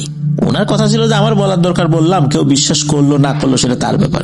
কেউ যদি নিজের কবর নিজে খোঁড়ে, তাহলে উনি তো আর সেই কবর খুঁড়তে বাধা দিতে পারবেন না। সে যদি নিজেই বুঝে শুনে নিজের কবর নিজে খোঁড়ে, তাহলে কে বাধা দিবে? জেগে জেগে ঘুমালে তো তাকে আর জাগানো যায় না, তাই না? এই জন্য উনিও আর তেমন কিছু বলেন নাই। এক রাত্রে কাজ শেষে সবাই যে যার জায়গায় চলে যায়। তাদের থাকার জন্য বিভিন্ন কন্টেইনারের মতো সিস্টেম করা হয়েছিল, যে কন্টেইনারের মধ্যে থাকার জায়গা আছে। তো ওনারা তো চলে গেছে, কিন্তু রাফি ভাই, এই রাফি ভাই সহ উনি আরো কয়েকজন সাঙ্গপাঙ্গ গুছিয়েছেন যে যারা ওনার মতোই আগ্রহী, এই কয়েকজন থেকে গেছেন যে আমরা যাব ওই জায়গাতে। তবে ওনাদের থেকে যাওয়ার পেছনে একটা কাজ ছিল, একটা ছোট ঢালাইয়ের কাজ বাকি ছিল। এই সুতো ধরে চিন্তা করছেন যে দেখি আজকে কি করা যায়। তো রাতে বাতাস হচ্ছিল, চারপাশে বেশ নীরব। ঢালাইয়ের কাজটা ওনারা শেষ করেন, একসাথে বসে এরপর চা খাচ্ছিলেন। চা খেতে খেতে রাফি ভাই উনি প্রথমে একাই উঠে তাঁবুর বাইরে বেরিয়ে হাঁটতে শুরু করেন। কিছুদূর এসে দাঁড়িয়ে চায়ের চুমুক দিয়ে ভাবছিলেন যে ঢুকবো নাকি এই বাগানে। মানুষ যে কেন ভয় পায় কিছুই তো দেখি না আমি, এই কয়েকদিন এখানে আসি, কাজ করতেছি। উনি হঠাৎ করে খেয়াল করেন ওনার পায়ের কাছে কিছু একটা পড়ে আছে, একটা ছোট কাপড়ের পুটলি। পুটলিটা দেখে মনে হচ্ছে বেশ পুরনো আর ধুলোবালি একদমে একাকার হয়ে আছে সেখানে। মনে হচ্ছে যে এই পুটলিটা অনেকদিন মাটির নিচে ছিল। উনি হাত দিয়ে এটা উঠিয়ে সাহস করে পুটলিটা খোলার চেষ্টা করলেন, খুললেনও, তবে বেশ পুরনো কাপড় তো খুলতে গিয়ে কয়েকটা জায়গা ছিঁড়েও গেল। উনি দেখলেন যে এই পুটলির মধ্যে কাগজে আরবিতে 3টা লাইন লেখা, আর এই 3টা লাইন ঠিক কোরআনের কোন আয়াত বলে মনে হচ্ছে একবার, আবার হচ্ছে না। কেননা এই আয়াতের যেই শব্দগুলো, এই শব্দগুলো এলোমেলো করে পাশাপাশি সাজিয়ে রাখা, অর্থাৎ পাশাপাশি শব্দগুলো আছে, তবে সেটা পবিত্র কোরআনে এই আয়াতটা যেভাবে আছে ঠিক সেভাবে না। তবে বোঝা যাচ্ছে এটা কোরআনের আয়াতই, শব্দ এলোমেলো করে দেয়া, মানে পাজল করে দেয়া, অর্থাৎ উল্টো করে লেখা। আর ওর মধ্যে আরো ছিল একটি দাঁত, তারপরে কিছু কালো কালি, একটা হাড়। এটা মানুষের হাড় না কিসের হাড় ঠিক ওভাবে বোঝা যাচ্ছিল না, তবে এই হাড়ের সাথে চুল পেঁচানো ছিল। তো উনি এই জিনিসগুলো দেখছেন, তবে ওই কাপড়টা হাতে নিয়ে দেখতে একটু অসুবিধা হচ্ছে। উনি মাটিতে বসে এই জিনিসটা দেখছেন, এক হাত দিয়ে একটা দেখছেন, হাতড়াচ্ছেন। তো এরকম করে উনি মোটামুটি দেখছেন। অনেক সময় আমরা একটা পুটলির মধ্যে যখন কোনো জিনিস পাই তখন হাতাহাতি করি না, ওই রকম করছেন আর কি। হঠাৎ করে উনি ফিল করেন যে উনি যে বসে বসে এটা হাতড়াচ্ছেন, ওনার পায়ের শক্তি মনে হচ্ছে কমে আসছে। আস্তে আস্তে তার শক্তি কমতে কমতে প্রথমে পা, তারপর কোমর, তারপর পিঠ, তারপর হাত, মনে হচ্ছে এবার হাতও চলছে না, এরপর মাথাও কাজ করছে না। মানে ওনার পুরো শরীরের উপর থেকে উনি কন্ট্রোল হারিয়ে ফেলেছেন। এরপর ওনার শরীর, হাত পা কাঁপতে থাকে। উনি চিৎকার করার চেষ্টা করেন, কিন্তু তার গলা দিয়ে তখন চিৎকার বের হচ্ছিল না। এরপর উনি আর কিছুই বলতে পারেন না। পরের অংশটা উনি ওনার কলিগদের কাছ থেকে শুনেছিলেন। তার কলিগরা ওই যে চা পান করতে করতে হঠাৎ করে নাকি একটা বিভীষিকাময় শব্দ শুনতে পায়, তবে এটা রাফির গলা ছিল না, মানে রাফি যেটা করেছে বিষয়টা এরকম না। তো শব্দ শুনে তারা দ্রুত বাইরে বেরিয়েছেন। তখন ওরা দেখেন যে এই যে রাফি, এই রাফি ভাই উনি বসে আছেন, তবে তার চোখ মনে হচ্ছে আগুনের মতো জ্বলজ্বল করছে, আর তার গলা দিয়েও ভয়ঙ্কর শব্দ বের হচ্ছে। এই পরিস্থিতি দেখে একজন কলিগ, তার নাম হচ্ছে জামাল, সে বুঝতে পারে যে এখানে কোন একটা ঝামেলা হয়েছে, কারণ এই কণ্ঠটা জামিল মানে রাফিন না। তো জামাল তখন কি করেছেন, কোরআনের আয়াত পড়তে শুরু করেছেন। কিন্তু হঠাৎ করে নাকি এই রাফি হেসে ওঠে, খুব রাগান্বিত স্বরে ওই জামালকে বলতে থাকে যে আমাকে ডেকেছ, আমার বন্ধ দরজা খুলেছ, আমি তো এসেছি, এখন আমার মালিকও আসবে। এই কথাগুলো বলেই নাকি রাফি নিস্তেজ হয়ে পড়ে যায়। তারপর তার কলিগরা তাকে ধরাধরি করে তাঁবুতে নিয়ে আসে। ওখানে একটা ছোট তাঁবু ছিল, কারণ তাদের কন্টেইনার যে জায়গাটা, ওইটা তো রাত্রে ঘুমানোর জন্য, কিন্তু ওই বিশ্রাম নেওয়ার জন্য ছোট ছোট তাঁবু থাকে, ওখানে ওরকম একটা তাঁবু ছিল। তো তাকে তাঁবুতে নিয়ে আসে, জ্ঞান ফেরানোর চেষ্টা করা হয়। শেষ রাতের দিকে, মানে ফজর আজানের পর এই রাফির জ্ঞান ফেরে। তবে তখন তার মুখে কোনো কথা নাই, সে কিছুই বুঝতে পারছে না কি হয়েছে। মূলত কি হয়েছিল এটা কলিগদের মুখে সে শুনতে পায়। এরপর তার কলিগরা পরামর্শ দেয় যে এই বিষয়টা ওরা একজন ইমাম সাহেবের সাথে আলোচনা করা উচিত। এরপর তাদের যিনি সুপারভাইজার, তার সাথে বিষয়টা শেয়ার করে। এরপর সুপারভাইজার উনি একজন ইমাম সাহেবকে খবর দেন। ইমাম সাহেব আসে। ইমাম সাহেব আসার পর উনি বলেন যে এই যে এই সমস্যাটা যেহেতু এই বাগান থেকে শুরু হয়েছে বলে মনে হচ্ছে, সুতরাং এই বিষয়টায় হাত দেয়া ভালো একজন শায়েখের কাজ হবে। এই জন্য ওই ইমাম সাহেব হাত দিতে চাইছিলেন না। উনি আর একজন শায়েখের নাম সাজেস্ট করেন। তার নাম হচ্ছে শায়েখ সালেহ। উনি একজন মিশরীয় ইমাম। উনি একজন রুকিয়া বিশেষজ্ঞ। বিভিন্ন ধরনের প্যারানর্মাল সমস্যার সমাধানে উনি বেশ ভালো পারদর্শী ছিলেন আল্লাহর রহমতে। তো ওনাকে নিয়ে আসা হয়। উনি আসার পর সবকিছু শোনেন। রাফি ভাইকে উনি ভালো করে পর্যবেক্ষণ করেন। তখন উনি জানান যে রাফি, তুমি তো নিজের আগ্রহের কারণে অনেক বড় একটা বিপদ ডেকে নিয়ে এসেছো নিজের জন্য এবং বাকিদের জন্য। এই কথা শোনার পর সবাই তো ভয় পেয়ে যায়। তখন এই শায়েখ সালেহ উনি বলেন যে তোমরা তো এখানকার নিয়ম কানুন জানো, আমি তোমাদেরকে এভাবে রুকিয়া করতে পারি না। এখানকার নিয়ম অনুযায়ী অবশ্যই এখানকার লোকাল যে প্রশাসন তাদেরকে বিষয়টা জানিয়ে আমাকে কাজ করতে হবে। কেননা তোমরা ভিনদেশী, এখানে এসে কোনো একটা ঝামেলায় পড়ে গেলে, বিপদে পড়ে গেলে তখন বিপদ আরো বাড়বে কিন্তু কমবে না। সমাধানের জন্য একটা কাজ করব, কিন্তু পরে দেখা যাচ্ছে যে অন্য সমস্যার সৃষ্টি হয়েছে। এই জন্য শায়েখ সালেহ উনি সরাসরি কাজ করতে চাচ্ছিলেন না। তখন কোম্পানি যিনি সুপারভাইজার, উনি লোকাল যারা পুলিশের দায়িত্বে ছিলেন আর কি, ওখানে লোকাল যেই ফাঁড়ি ছিল সেই পুলিশদের সাথে যোগাযোগ করেন। তো পুলিশরা আসে। পুলিশরা আসার পর পুলিশের সাথে এই শায়েখ সালেহ উনি কথা বলেন। তখন পুলিশ বলেন যে ঠিক আছে, আপনি রুকিয়া শুরু করতে পারেন। এখানে প্রিলিমিনারি একটা কথা বলে রাখা ভালো, ওখানে কিন্তু ইমামদেরকে খুবই সম্মানের চোখে দেখা হয়। আর ওখানকার যারা পুলিশ সদস্যরা রয়েছেন তারাও কিন্তু এই রুকিয়া বিষয়ে মোটামুটি ধারণা রাখেন, এই অর্থে যে এই ধরনের সমস্যার ক্ষেত্রে আইন প্রয়োগটা পরে করে প্রথমে রুকিয়ার যে প্রয়োগটা এটা আগে করতে হবে। এই জন্য ওনারা মৌখিকভাবে অনুমতি দেন যে আপনি রুকিয়া শুরু করতে পারেন। তো ইমাম সাহেব তো রুকিয়া শুরু করবেন, তবে বলেন যে এই রুকিয়াটা শুরু করার আগে ওই যে কূপটা রয়েছে ওই কূপের কাছে যেতে হবে, ওখানে গিয়ে আমি কিছু বিষয় পর্যবেক্ষণ করতে চাই। তখন ইমাম সাহেব ওই যে যেই পুলিশরা ছিলেন, এই পুলিশ সদস্যদের মধ্যে 2 জন পুলিশকে সাথে নিয়ে উনি ওইখানে যান। তবে একটা পর্যায়ে এসে রাফি ভাইয়ের 3 জন কলিগকে উনি সাথে নেন। কূপের কাছে যাওয়ার আগেই ইমাম সাহেব সবার শরীর বন্ধ করে দেন, ওই পুলিশ সদস্য থেকে শুরু করে নিয়ে সবার।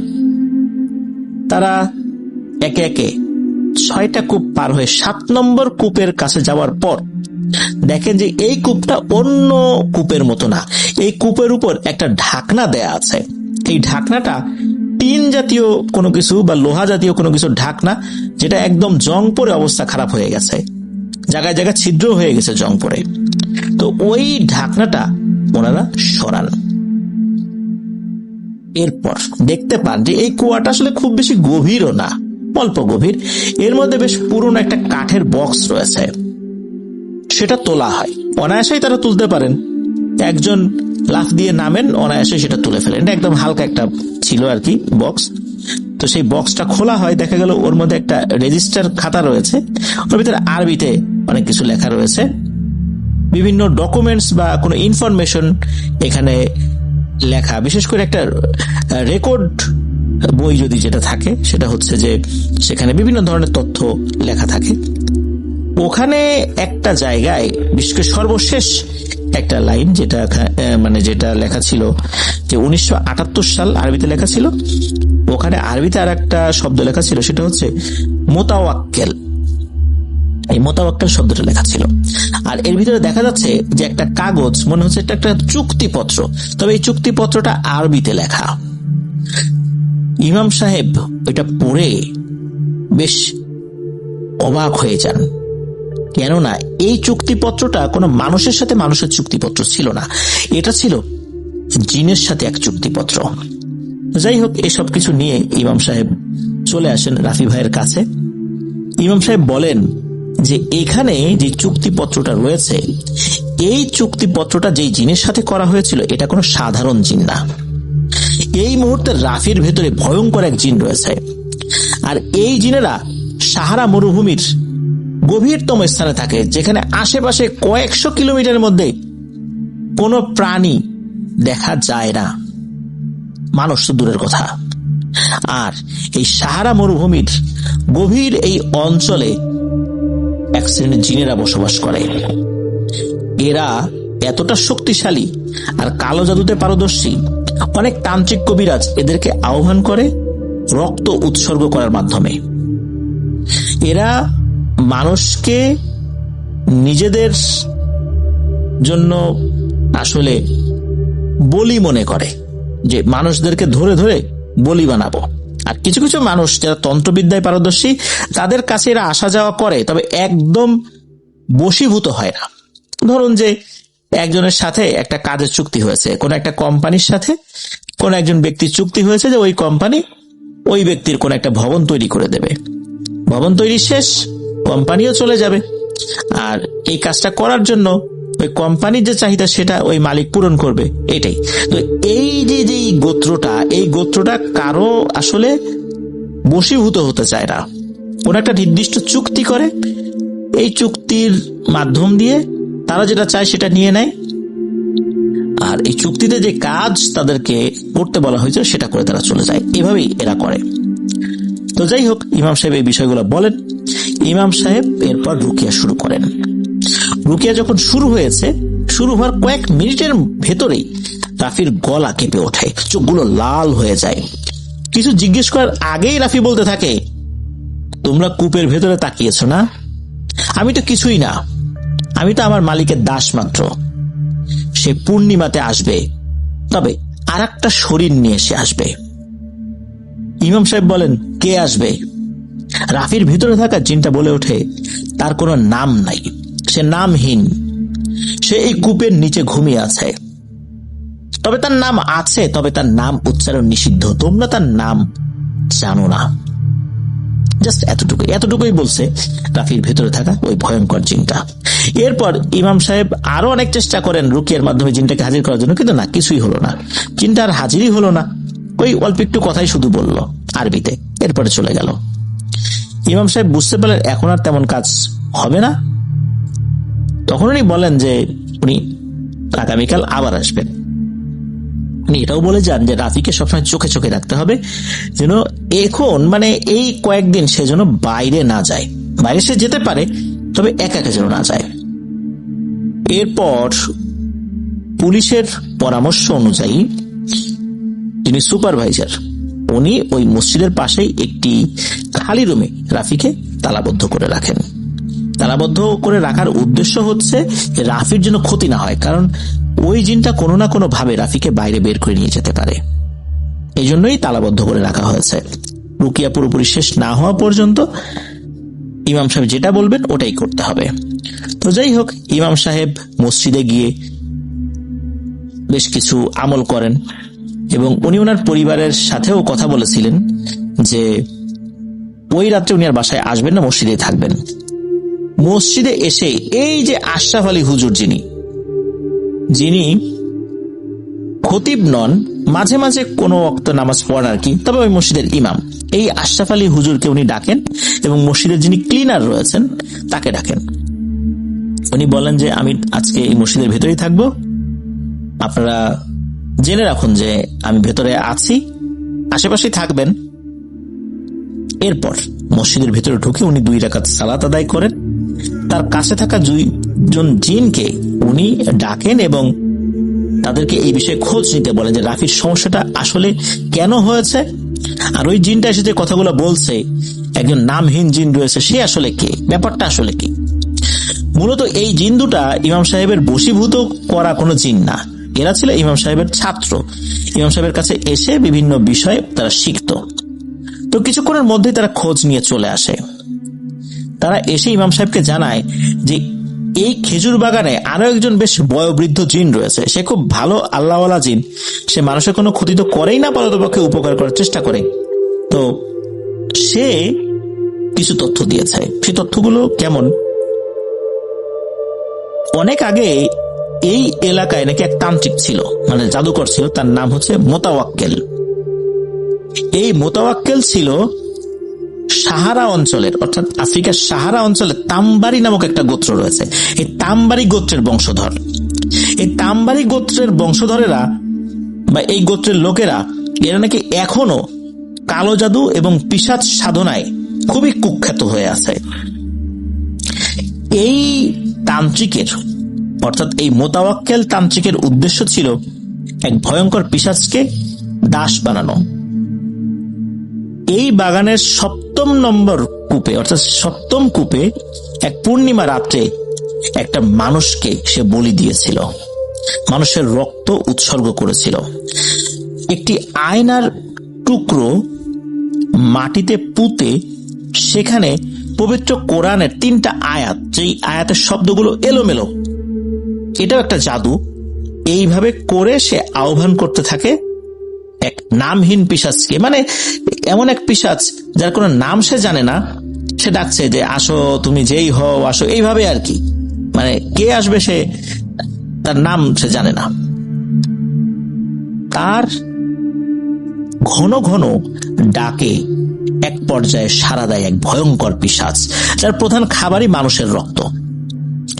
এরপর মোতাওয়াক্কেল তাকে কুয়ার ভেতরে একটা মায়াবী দরজা সৃষ্টি করে বন্দী করে রেখেছে, আর তার সাথে একটা চুক্তি করে, কেউ যদি এই আয়নার দিকে তাকিয়ে 3 বার তার ছায়া দেখে, তাহলে নাকি এই যে বন্দী জিনটা, এই জিনটা ওই লোকের শরীরের মধ্যে ঢুকে যেতে পারবে। অর্থাৎ ওই লোক বা কোন লোক যদি এই আয়নাতে 3 বার, অর্থাৎ 1 বার দেখলো, 2 বার দেখলো, 3 বার দেখলো, 3 বার যদি খালি একবার দেখে ফেলে, পরপর 3 বারে 1 বার, অর্থাৎ 3 বার মিলেই 1 বার ধরে নিতে হবে আমাদেরকে, যদি 1 বার দেখে ফেলে, তাহলেই শুধু ওই বন্দি জিনটা তার শরীরটা পেতে পারবে, এছাড়া না।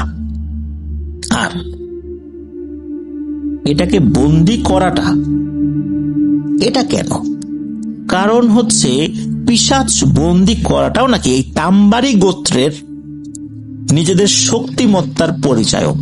কোন ব্যক্তি কোন পিশাচকে বন্দি করেছে, যত শক্তিশালী পিশাচকে যে বন্দি করতে পারবে তার ক্ষমতা তত বেশি। ওই পিশাচকে দিয়ে কাজ করাতে হবে বা কাজ করাবে না, এমন বাধ্যবাধকতা ওভাবে নাই। পিশাচ বন্দি করাটাই আসলে শক্তিমত্তার পরিচায়ক।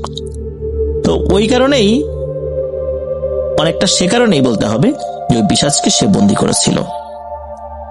এখন এই জাদুকর মোতাওয়াক্কেল তাকে তো ওই কূপে বন্দি করেছিল মূলত তাকে নিয়ন্ত্রণের জন্য নয়, তার নাকি আরো একটা উদ্দেশ্য ছিল, যে ওই পিশাচের মাধ্যম দিয়ে সরাসরি লুসিফার অর্থাৎ ইবলিস শয়তানের সাথে তার কোনো যোগাযোগ হয় কিনা, এই জন্য তাকে দিয়ে শয়তানের সাথে দেখা করার একটা দরজা কিভাবে খোলা যায়, এই চিন্তাটাই তার ছিল।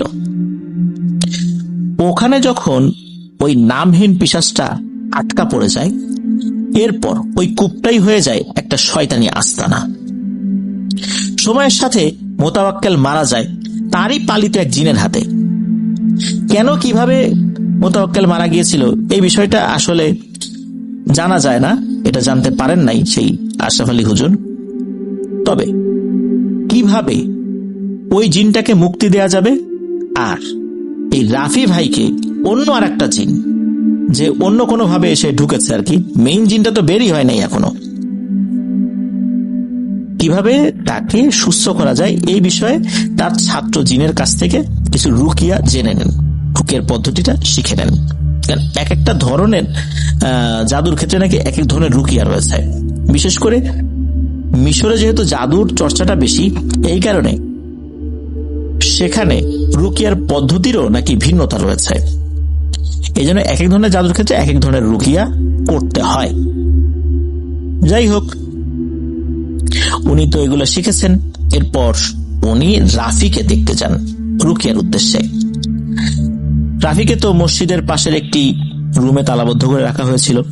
এরপর উনি রাফির চিকিৎসা করা শুরু করেন। কিছুক্ষণ পরে রাফির শরীর এমন ভাবে ঝাঁকুনি খেতে শুরু করে, মনে হচ্ছে কেউ ভেতর থেকে রাফিকে টানছে। তো এই অবস্থা দেখে আশেপাশে যারা সবাই ভয় পেয়ে যাচ্ছে, মনে হচ্ছে এখন বুঝি রাফির হাড়গোড় এমনি এমনি ভেঙে যাবে।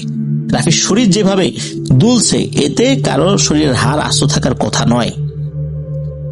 সেই রাত্রেই এই শায়েখ সালেহ, রাফি ভাইয়ের কলিগ, 2 জন পুলিশ এবং আরো 2 জন ইমাম সহ তাদের মধ্যে, এই আরো 2 জন ইমামের মধ্যে একজন ছিলেন আশরাফ আলী হুজুর, ওনারা মিলে সিদ্ধান্ত নেন যে সপ্তম কূপের সামনে গিয়েই রুকিয়া শুরু করতে হবে। আর সাথের 2 জন ইমাম, ওনারা 2 জন সূরা বাকারা পড়বেন উচ্চ স্বরে, যতটুকু উঁচু গলায় ওনারা পড়তে পারেন আর কি। তো ওনারা যখন রাতের বেলা নাকি ওখানে গিয়েছেন আর রুকিয়া করা শুরু করেছেন, হঠাৎ করেই কুয়ার ভেতর থেকে একজন ধোঁয়া বের হতে থাকে।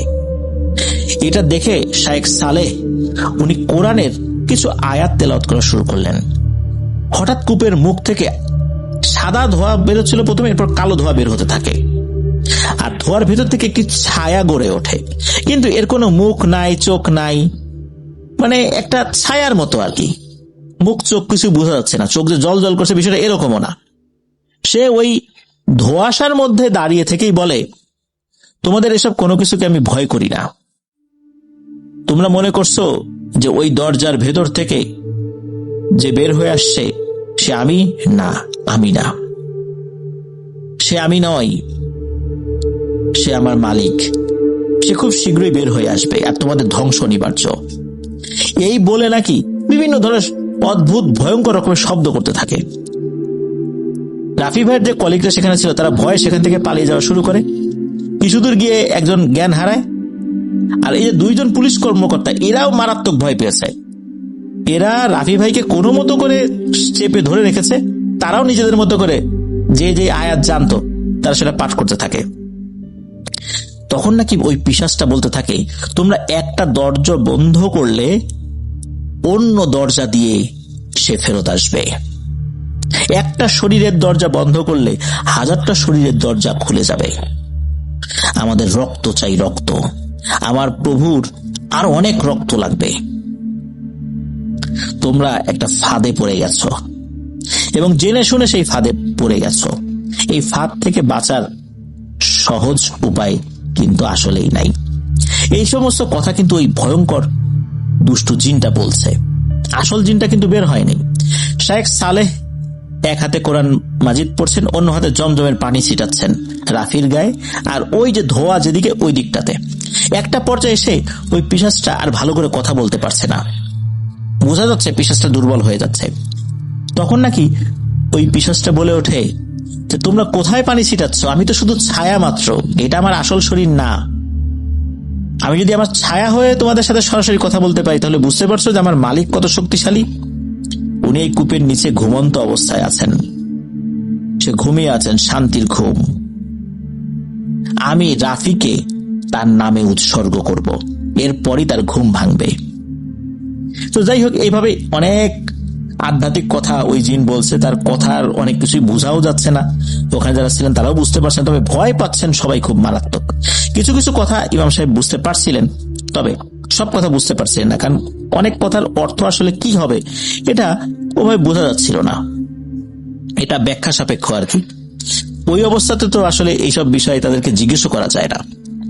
ওই পিশাচকে তো জিজ্ঞেস করতে পারছে না, কারণ হচ্ছে শায়েখ সালেহ উনি তো রুকিয়া করছেন, আবার অন্য 2 জন ইমাম সাহেব ওনারা সূরা বাকারা তেলাওয়াত করছেন। এই জন্য তার সাথে যে কাউন্টার একটা তথ্য জানতে চাইবে, তথ্যের বিপরীতে আরেকটা তথ্য, কথা বলার তো কোনো সুযোগ নাই। কারণ কথা এই কারণে বলার সুযোগ নাই, ইমাম সাহেবরা জানতেন ওনারা যদি রুকিয়া বন্ধ করে ওর সাথে কথা বলতে যান তখনই বিপদ হবে। সে একটা ফাঁদ পেতেছে, এমন এমন কিছু ভয়ঙ্কর কথাবার্তা বলছে, এমন এমন কিছু বাক্য বলছে যেগুলোর অর্থ বোঝা যায় না। এটা বোঝার জন্য যাতে তারা প্রশ্ন করেন, আর প্রশ্ন করতে গেলেই তো রুকিয়া বন্ধ হয়ে যাবে, আর তখনই একটা ভয়ঙ্কর ঘটনা ঘটে যেতে পারে। এরপর তো হুজুর রুকিয়া করেই যাচ্ছেন। একটা পর্যায়ে এসে ওই ছায়াটা ভ্যানিশ হতে শুরু করে, অর্থাৎ সে দুর্বল হতে শুরু করে। যখন ওই ছায়াটা ভ্যানিশ হয়ে যায় তখন ওই শায়েখ সালেহ উনি কথা বলে ওঠেন। উনি তখন অন্য ইমাম সাহেবদেরকে বলেন যে তোমরা এখন থামো, দ্রুত এই লবণ, একটা পড়া লবণ ছিল, এই লবণটা কুয়ার মধ্যে ছিটাও আর জমজমের পানি ছিটাও। তারা তাই করেন। এরপর শায়েখ সালেহ উনি বলেন এই বক্সের মধ্যে একটা আয়নাও রয়েছে, কাছের ভাঙা টুকরো, মূলত এটা ভেঙে ফেলতে হবে। শেখ সালেহ রুকিয়ার মাধ্যমে সেটাও ভেঙেও ফেলেছেন। এরপর অদৃশ্যভাবে হুঙ্কার আসতে থাকে যে আমার মালিক ফিরবে, আমার মালিক ফিরবে, তোমাদের ধ্বংস অনিবার্য। তোমরা কি মনে করেছো এই আয়নার মাধ্যমে আমার মালিক শুধু বের হতে পারে, অন্য কোনো রাস্তা নাই? সে আসবে, বের হয়ে আসবে। আপাতত রাফিকে আমি ছেড়ে যাচ্ছি, তবে মনে রেখো আরো বহু রাফি আসবে এখানে, এদের মাধ্যম দিয়েই আমার মালিক ফেরত আসবে। ওদিকে রাফির শরীর কিন্তু থরথর করে কাঁপছে, শরীর ঘেমে একদম ভিজে একাকার হয়ে গেছে। তো যাই হোক, আল্লাহর রহমতে রুকিয়াটা সফল হয়, আয়নাটা ভেঙে ফেলা হয়। আর আয়নাটা ভাঙার পর ওই ভাঙা আয়নাই আবার ওই কুয়ার মধ্যে ফেলে দেওয়া হয়। তখন নাকি কুয়ার ভেতর থেকে একটা ভয়ঙ্কর গর্জনের শব্দ শোনা গিয়েছিল। আর ওই গর্জনের শব্দ যখন শোনা যায়, ওই সময় রাফিও আর্তনাদ করে ওঠে, রাফি জ্ঞান হারিয়ে মাটিতে পড়ে যায়। তখন চারদিকে নিস্তব্ধ। এরপর সবাই মসজিদে ফিরে যায়। কিছুক্ষণ পর ফজরের আজান হয়, সবাই সালাত আদায় করেন। আল্লাহর রহমতে রাফি পরিপূর্ণভাবে সুস্থ হয়ে যায়। যেহেতু ওখানে দুজন পুলিশ সদস্য ছিলেন, তারা বিষয়টা বুঝেছিলেন। তারা যখন থানায় রিপোর্ট করেছেন, আইন শৃঙ্খলা রক্ষাকারী বাহিনী এসে ওই কুয়াটা একদম সিল করে দিয়েছে, একদম মুখ বন্ধ করে দিয়েছে, টোটালি বন্ধ। এখনো নাকি ওই কুয়া থেকে ধোয়ার মতো কিছু একটা বের হয়। অনেকে বলেন এটা থেকে গ্যাস বের হয়, তো এই জন্য বন্ধ করে দেওয়া হয়েছে। অনেকে যারা ওখানে কাজ করতে যান তাদেরকে বলা হয় এই কুয়া থেকে গ্যাস বের হয়, তাই বন্ধ করে দেওয়া হয়েছে। কিন্তু স্থানীয়রা জানেন আসলে ঘটনাটাকে, এটা কোনো গ্যাস না, এটা মূলত এক ভয়ঙ্কর শয়তান পিশাচের আস্তানা। আর আসলে সেই পিশাচের নাম কি, কিভাবে তাকে বন্দী করা হয়েছিল, আসল উদ্দেশ্য কি ছিল, তারপর কেনই বা এরকম অসংলগ্ন কথাবার্তা ওই পিশাচটা বলছিল, যে কথার অর্থ আসলে বোঝা মুশকিল হয়, এগুলো অজানাই রয়ে যায়। তবে ওই কুয়াটি আজও বন্ধ, আর সেটা দিয়ে মাঝে মাঝে ধোঁয়া বের হয়। স্থানীয় লোকজন কিন্তু জানেন। প্রিয় লিসেনার্স, আপনাদের মধ্যে যারা রাস আল খাইমার এই ফালাইয়া গ্রামে কখনো যান, অবশ্যই ওই কুয়ার কাছে না যাবার অনুরোধ আমি করব। কারণ এই সমস্ত জিনিসগুলো ভালো হয় না কখনোই। এই সমস্ত বিষয়ে কৌতূহলগুলো একটা সময় বিপদ ডেকে আনে। কারণ এরকম অনেক জায়গায় পৃথিবীতে রয়েছে যেখানে শয়তান জিনেদের আখড়া রয়েছে, সেখানে গেলে বিপদ হবেই। আর নামহীন ওই পিশাচ আসলে কে? তবে তার নাম নিশ্চয়ই আছে। সে আসলে কার উপাসনা করে? যতটুকু বোঝা যায় সে শয়তানের উপাসনা করে, কিন্তু তার শক্তি যে কতটুকু, এখনো সে ওই কুয়ার মধ্যে আছে কিনা বা থাকলেও কি করছে, এই বিষয়টা জানা যাচ্ছে না, বা জানার কেউ চেষ্টাও এখন করে না। চেষ্টা করতে গেলেই বড় ধরনের বিপদ নেমে আসতে পারে। আর চেষ্টা করতে গেলে যদি ওই ভয়ঙ্কর পিশাচটা একবার চূড়ান্তভাবে মুক্তি লাভ করে, তাহলে আশেপাশে ভয়ঙ্কর তাণ্ডবও চালাতে পারে। এজন্য ওই জায়গাটা একদম সিল করে দেওয়া হয়েছে। প্রিয় লিসেনার্স, আজকের এপিসোড এই পর্যন্তই ছিল। আশা করছি এপিসোডের ঘটনা দুটি আপনাদের ভয়ের শিহরণ জাগাতে সক্ষম হয়েছে ইনশাল্লাহ। যিনি ঘটনা পাঠিয়েছেন মোহাম্মদ সাইদুর রহমান ভাই, অসংখ্য ধন্যবাদ জানাচ্ছি যে অনেক ব্যস্ততার মধ্য দিয়েও আপনি ঘটনা লিখে পাঠিয়েছেন। প্রিয় লিসেনার্স, আপনাদের পাঠানো এরকম ঘটনাগুলো দিয়েই অনেকটা পথ আমরা পাড়ি দিতে চাই। সত্য ভয়ের ঘটনা দিয়েই আমরা যেমন শুরু করেছিলাম, সেটা নিয়েই আমরা পথ চলতে চাই। আর এই পথ চলায় আল্লাহ সুবহানাহু ওয়া তাআলা আমাদের সহায় হন। আপনারা আমাদের সাথী হন সত্য ভয়ের ঘটনা পাঠানোর মাধ্যম দিয়ে। ঘটনা পাঠাতে হবে লিখে বা রেকর্ড করে afnanthehorworldbd@gmail.com এই ইমেল অ্যাড্রেসে।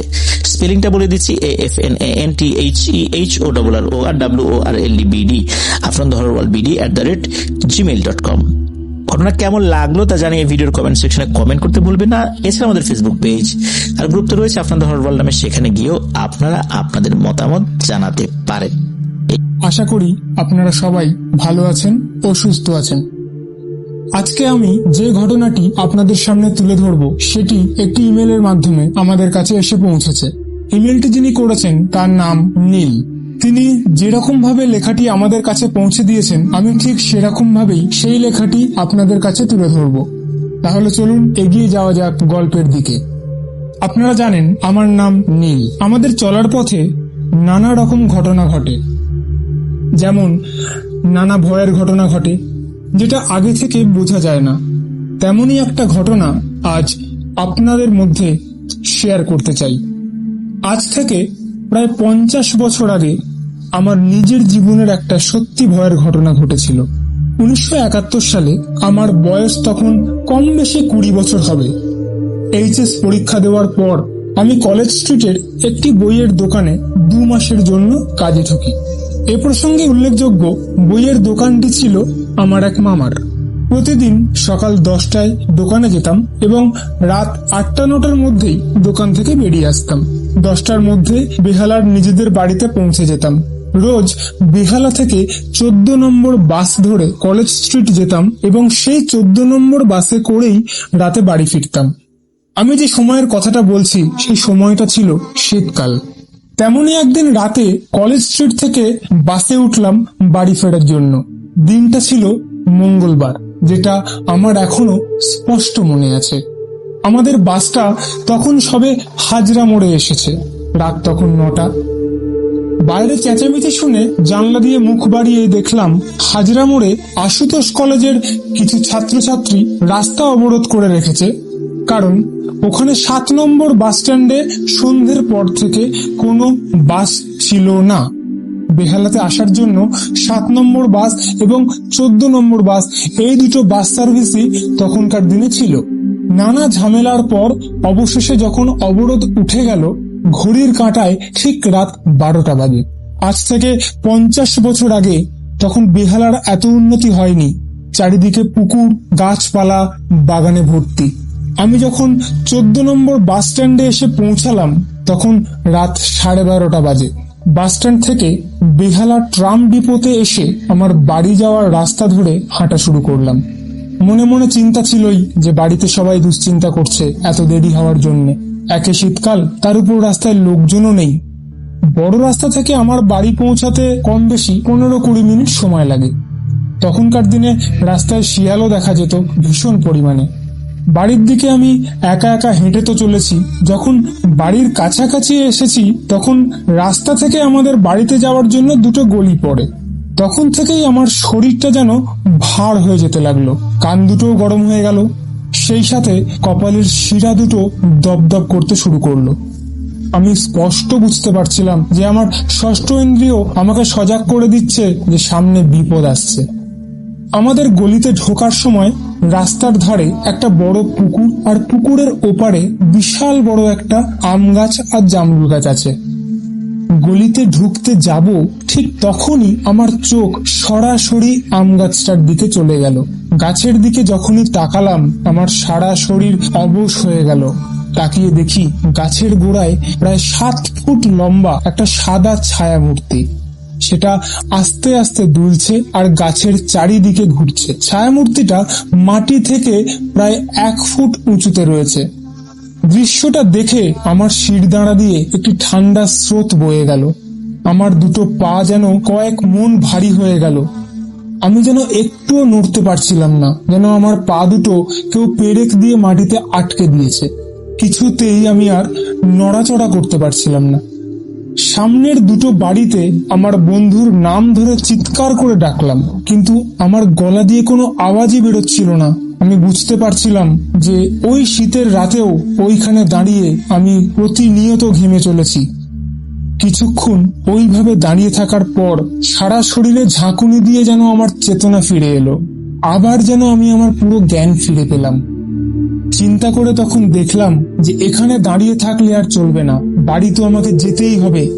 কোনোভাবে বুকে সাহসে ভর করে আমি রাম নাম জপ করতে করতে গলিতে এগোলাম। যত আমি গলির ভিতরে এগোচ্ছিলাম তত বুঝতে পারছিলাম ছায়া মূর্তিটা আস্তে আস্তে আম গাছটার গোড়ার পিছন দিকে সরে যাচ্ছে। আর আমি যখন গাছটার কাছে, তখন ছায়ামূর্তিটা গাছটার গোড়ার পিছন দিকে দাঁড়িয়ে আমার দিকে তাকিয়ে আছে। মূর্তিটার মুখ বলতে কিছুই ছিল না, শুধু মাথার খুলি আর দুটো জ্বলন্ত চোখ যেন আমাকে দেখছে। কোনো মতে মনে জোর এনে আমি ওই জায়গাটা পেরিয়ে সোজা দুটো বাড়ি পার করে আমাদের বাড়িতে ঢুকে গেলাম। গিয়ে দেখলাম বাড়িতে বাবা মা খুব চিন্তায় উঠোনে পায়চারি করছে। আমাকে দেখে বলল, কি রে নীল, এত দেরি হলো? আমি শুধু এটুকুই বলতে পারলাম, ওই আম গাছটার নিচে বিশাল একটা ভূত দাঁড়িয়ে আছে। আমি তখনও ভয়ে কেঁপে যাচ্ছি। আমার কথা শুনে বাবা তাড়াতাড়ি বড় একটা টর্চ নিয়ে আমার হাত ধরলো আর বলল, কোথায় ভূত, চল দেখে আসি। সেই সময় আমাদের পাড়ায় ইলেকট্রিসিটি ছিল না। বাবা আমাকে নিয়ে গাছটার কাছে এসে টর্চ জ্বালিয়ে দেখলো যে ওখানে কিছুই নেই। তারপর বাড়িতে এসে বলল, তুই এমনি ভয় পেয়েছিস, ওখানে তো কিছুই নেই। কিন্তু ভয়েতে তখন আমার জামা সোয়েটার সব ভিজে চুপচুপে হয়ে গেছে। আমি তখন সব খুলে শুকনো জামা কাপড় পরে বললাম, ভীষণ খিদে পেয়েছে, আমাকে কিছু খেতে দাও। আশ্চর্যের ব্যাপার, মা কিন্তু ওই রাতে আমাকে কিছু খেতেই দিল না, শুধু লোহার একটা দাকে কামড়ে দিয়ে শুয়ে পড়তে বলল। খিদে পেট চঞ্চল করছিল, তবুও সেই রাতটা অনেক কষ্টেই আমি না খেয়ে শুয়ে কাটিয়ে দিলাম। পরের দিন সকালে ওই আম গাছটার কাছে গিয়ে দেখলাম কিছুই নেই। কিন্তু আগের রাতের ওই ছায়া মূর্তিটার কথা ভাবলে এখনো আমার সারা গায়ে কাঁটা দিয়ে ওঠে। তারপর থেকে কোনোদিনই আমার আগে সমস্যা হয়নি ওই আম গাছটার গোড়ায় এসে যাতায়াত করতে। এই ছিল ঘটনা। নীলকে অনেক ধন্যবাদ এমন একটি সুন্দর ও রোমহর্ষক ভয়ের ঘটনা আমাদের সাথে শেয়ার করার জন্য। আশা করি তিনি এর পরও নিজের এমন অনেক রোমহর্ষক ঘটনা আমাদেরকে শেয়ার করবেন। শ্রোতা বন্ধুরা, আপনাদের যদি মনে হয় আপনাদের জীবনেও এমন কোন রোমহর্ষক ঘটনা আছে, তাহলে ইমেলের মাধ্যমে আমাদেরকে সেই ঘটনা শেয়ার করুন। আপনার শেয়ার করা সেই ঘটনা আমরা শ্রোতাদের কাছে পৌঁছে দেব। ধন্যবাদ।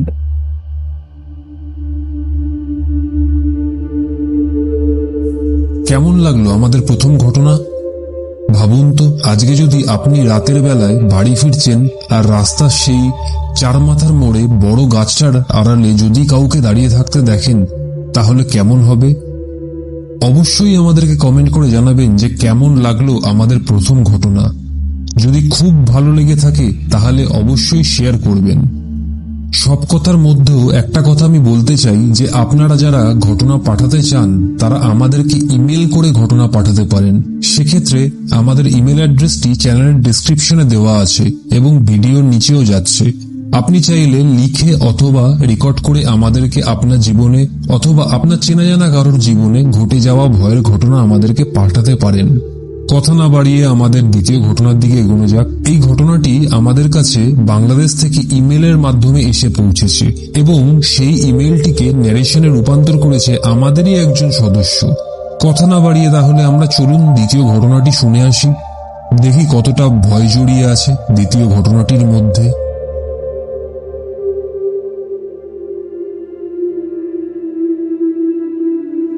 নমস্কার, আমি রমা, ভয়ের ঘটনা চ্যানেলের একজন সদস্য।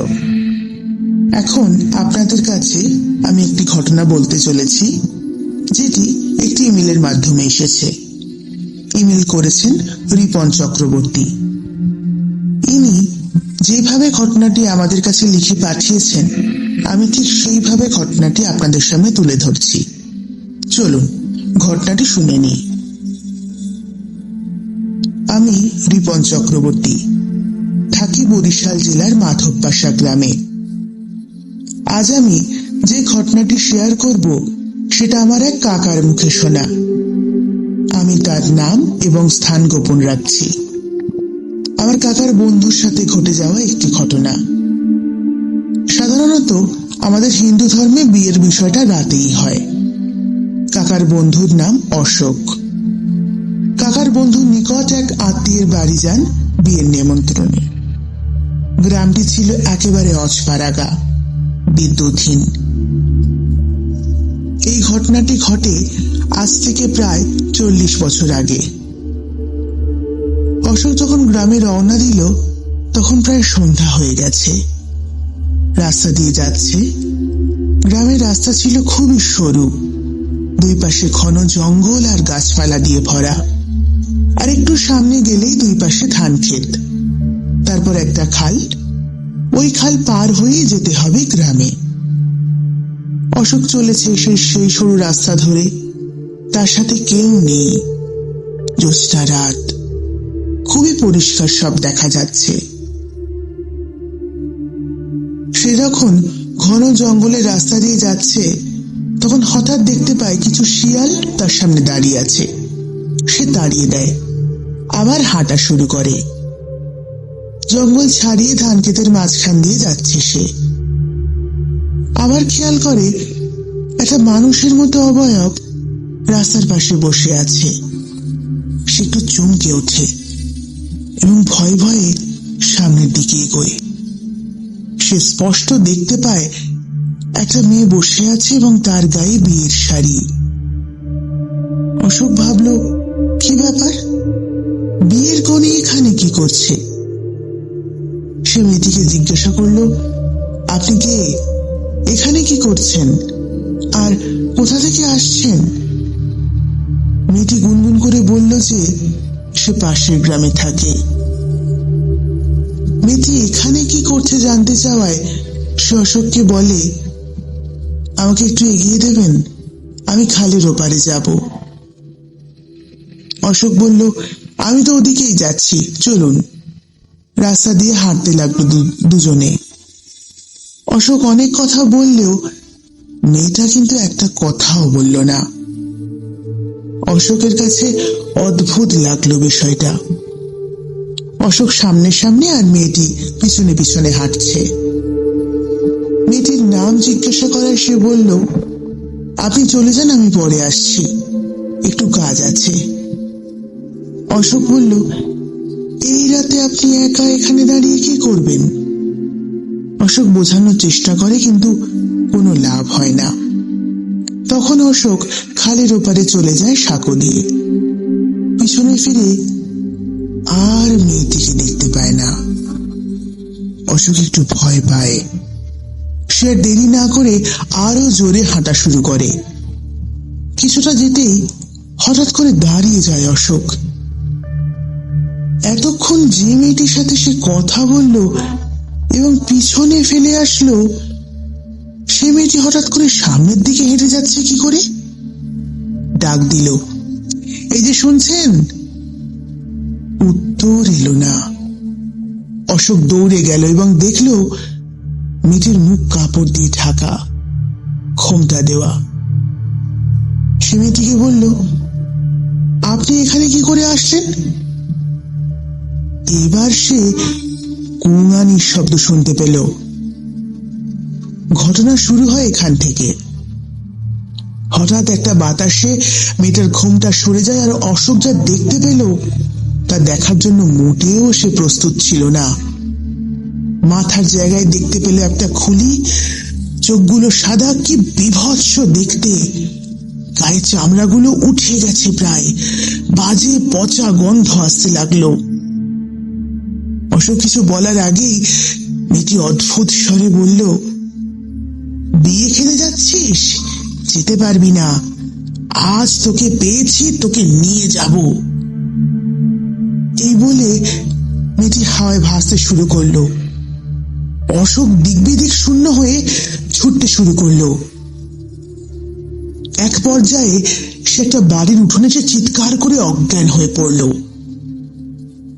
পরের দিন সেই বাড়ির লোকজন কি হয়েছে জিজ্ঞেস করায় অশোক রাতের সমস্ত ঘটনা খুলে বলল। সেই ঘটনা শুনে তখন ওই বাড়ির একজন লোক বলল, আপনি আমাদের গ্রামে আসছেন বিয়ে খেতে, কিন্তু আপনি যে রাস্তা দিয়ে আসছেন সে রাস্তা ভালো না। আসলে ওই খালের পাড়ে একটা মেয়ের লাশ পাওয়া যায় বিয়ের কনে সাজা অবস্থাতেই। পরবর্তীতে মেয়েটির পরিচয় পাওয়া যায় এই গ্রামেরই মেয়ে। অনেক লোকই দেখেছে ওই মেয়েটাকে রাতের বেলা ওখানে বসে থাকতে, ফুপিয়ে কাঁদতে। অশোক কিছুক্ষণ সেখানে থাকার পর বাড়ি চলে আসে এবং রাতের ঘটনাগুলো বাড়ির কাউকে বলে না। রাতে খাওয়া দাওয়া করে সে ঘুমিয়ে পড়ে এবং রাতে সে ওই মেয়েটিকেই স্বপ্নে দেখে যে তাকে ডাকছে এবং বলছে, চলে আয় আমার কাছে, তোকে নিয়ে যাব। ঘুম ভেঙে যায় অশোকের। রাত কতটা গভীর হয়েছে সেটা জানার কোনো উপায় নেই, কারণ তখনকার দিনে ঘড়ি খুবই দুর্লভ, 2-1 ব্যবহার করত। ওই সময় অশোক শুনতে পায় একটা মেয়ের কান্না, যেটা আসে তাদের বাড়ির পুকুর পাড়ের দেখা তেঁতুল গাছ থেকে। জানলা খুলে বাইরে তাকায় সে এবং ভালো করে খেয়াল করে সাদা কাপড় পরা একটা মেয়ে সেই তেঁতুল গাছটার নিচে বসে আছে। সাথে সাথে জানলা খুলে দেয় এবং এই ঘটনা প্রায় ঘটতে থাকে অশোকের সাথে। সে এক ওঝার কাছে যায় এবং সমস্ত ঘটনা জানায়। তখন ওঝা অশোককে একটা তাবিজ দেয় এবং বলে এটা যেন না খোলা হয়। অশোক তাই করলো এবং ওঝা আরো বলেন অশোককে তাড়াতাড়ি বিয়ে করে নিতে, হয়তো তাহলে এর সমস্যার সমাধান হতে পারে। কিছুদিন পর অশোক বিয়ে করলো। বেশ কয়েক বছর ভালোই কাটলো, তার একটা মেয়েও হলো। হঠাৎ একদিন হলো কি, তার মেয়ের বয়স যখন 3 বছর, তখন অশোক খেয়াল করলো তার মেয়ে তেঁতুল গাছটার দিকে তাকিয়ে বারবার হাসছে। আর তখন মেয়েকে বলল, কি মা, তুমি কি দেখে হাসছো? মেয়েটি বলল, একটা সুন্দর বউ। অশোক অবাক হলো, কোথায়? মেয়েটি দৌড় দিয়ে ঘরে চলে গেল। অশোক অবাক হয়ে বসে পড়ল এবং তেঁতুল গাছের দিকে তাকিয়ে রইল। কিছুদিন যাবার পর তার মেয়ে বলল, বাবা, সুন্দর বউটা আমায় খুব আদর করে। সে দেরি না করে সে ওঝার কাছে গেল এবং সব বলল। ওঝা তাকে বললেন, তোমার হাতে তাবিজ কোথায়? অশোক খেয়াল করলো হাতের তাবিজটা নেই। ওঝা তাকে অনেক ঝাড়ি দিলেন এবং 7 ঘাটের পানি এবং শ্মশান থেকে কিছু কয়লা আনতে বললেন, সেটাও আবার রাতের বেলা, শনিবার ও মঙ্গলবার দেখে। ওঝা এও বলে দিলেন এগুলো আনার সময় যাই হয়ে যাক না কেন পিছনে ফিরে তাকানো যাবে না। অশোক শনিবার দেখে রাতে চলে গেল 7 ঘাটের পানি এবং শ্মশান থেকে কয়লা আনতে। ভালোভাবেই নিয়ে আসছিল, কিন্তু হঠাৎ পিছনে কে যেন বলল, কিরে অশোক, কই যাস, দাঁড়া। অশোক জোরে দৌড় দিল এবং সোজা ওঝার কাছে গিয়ে পৌঁছল। কিছুক্ষণ পর ওঝা আর একটা তাবিজ দিয়ে বলল, আর কোনো ভয় নেই, তোমার মেয়েরও কোনো ভয় নেই, যাও, চলে যাও। অশোক তাকে কিছু টাকা দিয়ে চলে গেল। যাবার সময় অশোক ওঝাকে জিজ্ঞেস করলো এরকম হওয়ার কারণ কি। তখন ওঝা বললেন, অশোকের মেয়ে যে বউটাকে দেখেছে, আসলে মেয়েটি সেই বিয়ের দিন রাতে আত্মহত্যা করে, কারণ মেয়েটি বিয়েতে রাজি ছিল না। তবে এখন আর কোনো সমস্যা নেই।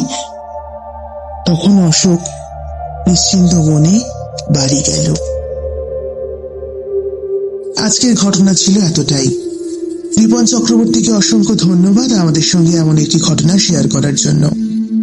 আপনাদের কাছেও যদি এমন কোনো ঘটনা থাকে তাহলে আমাদের সাথে শেয়ার করুন, আমাদের মেইল করে জানান। আপনাদের মেইলের অপেক্ষায় থাকলাম আমরা। কেমন লাগলো আজকের ঘটনা অবশ্যই আমাদের জানান কমেন্ট করে। আর ঘটনাটি ভালো লাগলে লাইক করুন, শেয়ার করুন আর চ্যানেলটি সাবস্ক্রাইব করতে ভুলবেন না যেন। সবাই ভালো থাকবেন, সুস্থ থাকবেন।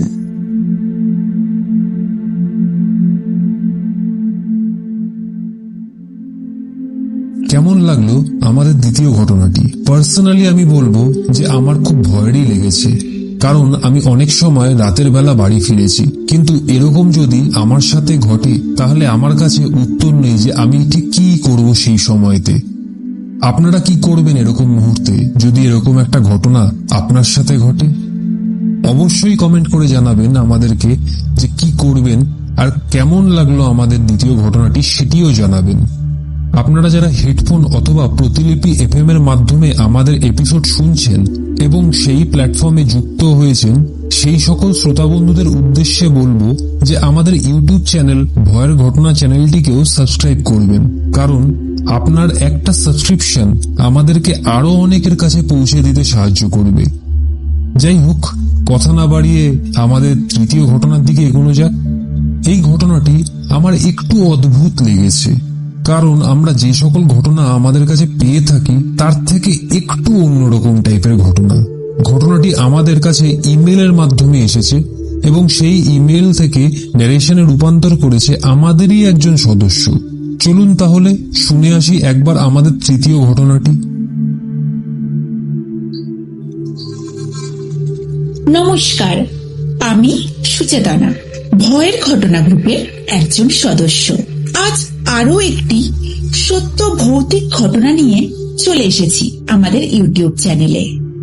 যিনি আমাদের ইমেল করে ঘটনাটি পাঠিয়েছেন তিনি আমাদের কলকাতারই একজন শ্রোতা বন্ধু, শ্রীমতী সাথী শীত। তিনি তার এক বান্ধবীর কাছ থেকে শোনা অভিজ্ঞতা আমাদের জানিয়েছেন, তবে পরিচয় গোপন রাখার জন্য তিনি চরিত্রের নাম পরিবর্তন করেছেন। মেলের মাধ্যমে যেভাবে তিনি ঘটনাটি বর্ণনা করেছেন ঠিক সেভাবেই আমি ঘটনাটি আমার সকল শ্রোতা বন্ধুদের সামনে তুলে ধরছি। অনেক ঘটনাই ঘটে যায় আমাদের চারিপাশে, কখনো কখনো বা আমাদের জীবনে, যার ব্যাখ্যা আমরা এই মনুষ্য জীবনে কখনোই করতে পারবো না। আজ সেই রকমই একটি ঘটনা আপনাদের সঙ্গে শেয়ার করতে চলেছি। জুলাই মাসের সন্ধে, তার উপর আবার প্রবল বৃষ্টি, ছাতায় বাদ মানবে না এমন সে বৃষ্টি, তার সাথে লোডশেডিং। অনেকদিন পর একসাথে মিলিত হয়েছে দুই বন্ধু, শ্রীতমা লাহিড়ী ও সুতপা ঘোষাল, বাগনানের এই বাড়িতে। মোমবাতির আলোয় জমজমাট আড্ডা। আড্ডার ক্যাটালিস্ট হিসাবে পাড়ার মোড়ের বিখ্যাত গৌতম কুমারের পেঁয়াজি, বেগুনি আর লঙ্কা পকোড়া। উফ, যা খেয়ে ঝালে চোখে জল এলেও স্বাদে অনবদ্য। ডিমের ডেবিল, আমাচারের তেল এবং আলু সহ ভাজা মুড়ি তো আছেই, সঙ্গে ফ্রিজের ঠান্ডা মিষ্টি ও জল। উফ, পরিপূর্ণ জমজমাট আড্ডা একেই বলে। শ্রীতমা ও সুতপা দুজনেই কলকাতায় হোস্টেলে পড়াশোনা করেছে। আজ বহুদিন পরে নিজেদের বাড়ি বাগনানে ওরা ছুটি কাটাতে এসেছে। সেইভাবে পড়াশোনার চাপে ছুটি কাটানোই হয়ে ওঠে না ওদের। সুতাপাদের এখানে বনেদি বাড়ি। 4 বিঘা জমির ওপর দাঁড়িয়ে আছে দোতলা বাড়ি, পিছনে বিশাল পুকুর, তাতে কত রকমের মাছ, আর আছে আম, জাম, কাঁঠাল, পেয়ারা, আরো কত রকমের গাছে ভরা বাগান। আর শ্রীতমাদের বাবার চাকরি সূত্রে পাওয়া আবাসনেই বড় হতে হয়েছে, কিন্তু স্কুলের সেই বন্ধুত্বটা পাকাপাকি ভাবে থেকে গেছে। যাক, এবার আসি আসল কথায়। যে ঘটনাটি আপনাদেরকে জানাতে যাচ্ছি সেটা আজও মনে পড়লে আমার গায়ে কাঁটা দিয়ে ওঠে। বৃষ্টির সন্ধে, মোমবাতি জ্বালিয়ে তৈরি হয়েছে আলো আঁধারের খেলা, সাথে রয়েছে তেলে ভাজা মুড়ি। ভূতের গপ্প হবে না তা কি হয়? সুতপাকে বলতেই সে উঠে ভেতরের ঘরে চলে গেল। তারপর একটা পুরনো ময়লা এক টুকরো ডায়েরির ছিঁড়া পাতা এনে ধরিয়ে দিল হাতে। বলল, পড়ে দেখ, এটা সুইসাইড নোট। সঙ্গে সঙ্গে মেরুদণ্ডে কনকনে শীতল স্রোত বয়ে গেল। চিঠিটায় লেখা ছিল, বাবা, অতুলকে ছাড়া বাঁচা অসম্ভব আমার। ঠাকুমার পছন্দ করা ছেলের সাথে বিয়ে মেনে নিতে পারবো না আমি, তাই তাই চলে গেলাম। তোমরা ভালো থেকো। ইতি, রুমা। এই সুইসাইড নোটটা কার? আমার দিদির। আমার পরিবারে আমার ঠাকুমার দাপট ছিল ভীষণ। দিদির প্রেম করা উনি কিছুতেই মানতে পারেননি। জানতে পেরে একরকম জোর করেই ওর বিয়ে ঠিক করে দেন। বাবা ঠাকুমার মুখের উপর কোনো দিনই কোনো কথা বলতো না, তাই তাই সেদিনও বলতে পারেননি। পাকা কথার আগের দিন রাত্রে দিদি হঠাৎই এই ডিসিশনটা নিয়ে ফেলে। হাসপাতালে নিয়ে যাবার আগেই দিদি মারা যায়। দিদি মারা যাবার ঠিক 2 দিন পর থেকেই ঠাকুমা ডিপ্রেশনে চলে যায়। কারোর সাথে কথা বলতো না, একা একা কাটাতো। আমাদের কাউকে কাছে ঘেঁষতে দিত না। তারপরেই হঠাৎ ঠাকুমা একটানা হ্যালুসিনেট করতে থাকে যে রুমার আত্মা নাকি ওকে চাপটে ধরছে। এর ঠিক 2 দিনের মধ্যেই ঠাকুমার প্রবল জ্বর আসে, সঙ্গে বিকার প্রলাপ। 1 সপ্তাহ ঘুরতে না ঘুরতেই ঠাকুমা মারা যান। সুতপা থেমে যেতেই শ্রীতমা বলে, খুব খুব খারাপ লাগছে শুনে, কিন্তু এই সুইসাইড নোটের সঙ্গে ভূতের কি লিঙ্ক? বিশ্বাস করবি কিনা জানি না, তবে এটা একটা মরণোত্তর সুইসাইড নোট। কথাটা শুনে শ্রীতমা উত্তেজিত হয়ে ওঠে। কি বলছিস?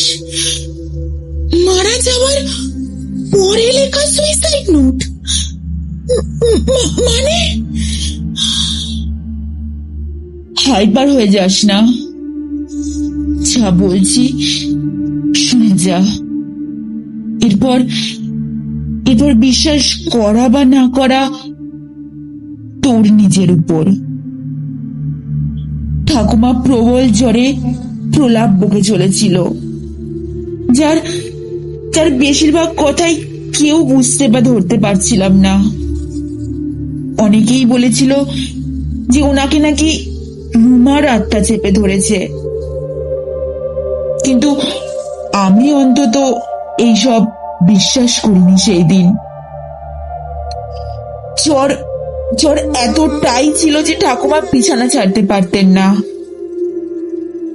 5 দিনের মাথায় মাঝরাত্রের দিকে আমি নিজের ঘরে পড়ার টেবিলে, ঘুম আসছিল না, তাই বই পড়ছিলাম। আচমকা দেখি ঠাকুমা ওই শরীরেই উঠে আমার টেবিলের কাছে চলে এসেছেন। পুরো চুল, লাল চোখ, শরীরের সাদা থানটাও আলুথালু ভাবে জড়ানো, আর সেই মুখ, উফ, আমি কখনোই ভুলবো না। সেই গোটা মুখে যেন রক্ত উঠে এসেছে, আর চোখ দুটো যেন ঠিকরে বেরিয়ে আসবে। ঠাকুমা আমায় দিদি ভাই বলে ডাকতেন, কিন্তু সেই ঘুরে আমায় কি বললো জানিস? বললো বোন সরে যা, আর বলেই বরফ হাতে এমন আসরিক শক্তি দিয়ে আমায় ঠেলা দিলেন যে আমি সামলাতে পারলাম না, খুমড়ি খেয়ে পড়ে গেলাম চেয়ার সহ। আর আমি পড়ে যেতেই ঠাকুমা আমার টেবিলে রাখা ডায়েরি আর কলম নিয়ে খসখস করে ওই দুটো লাইনের চিঠিটা লিখেই মাটিতে লুটিয়ে পড়লেন। তারপরেই একটা দীর্ঘশ্বাস ফেললেন আর আর শেষ নিঃশ্বাস ত্যাগ করলেন। মানে মানে উনি সুইসাইড নোটটা তোর ঠাকুমা বেকারের ঘরে লিখেছেন? হ্যাঁ রে, একদম ঠিক বলেছিস। কিন্তু কিন্তু এটা তো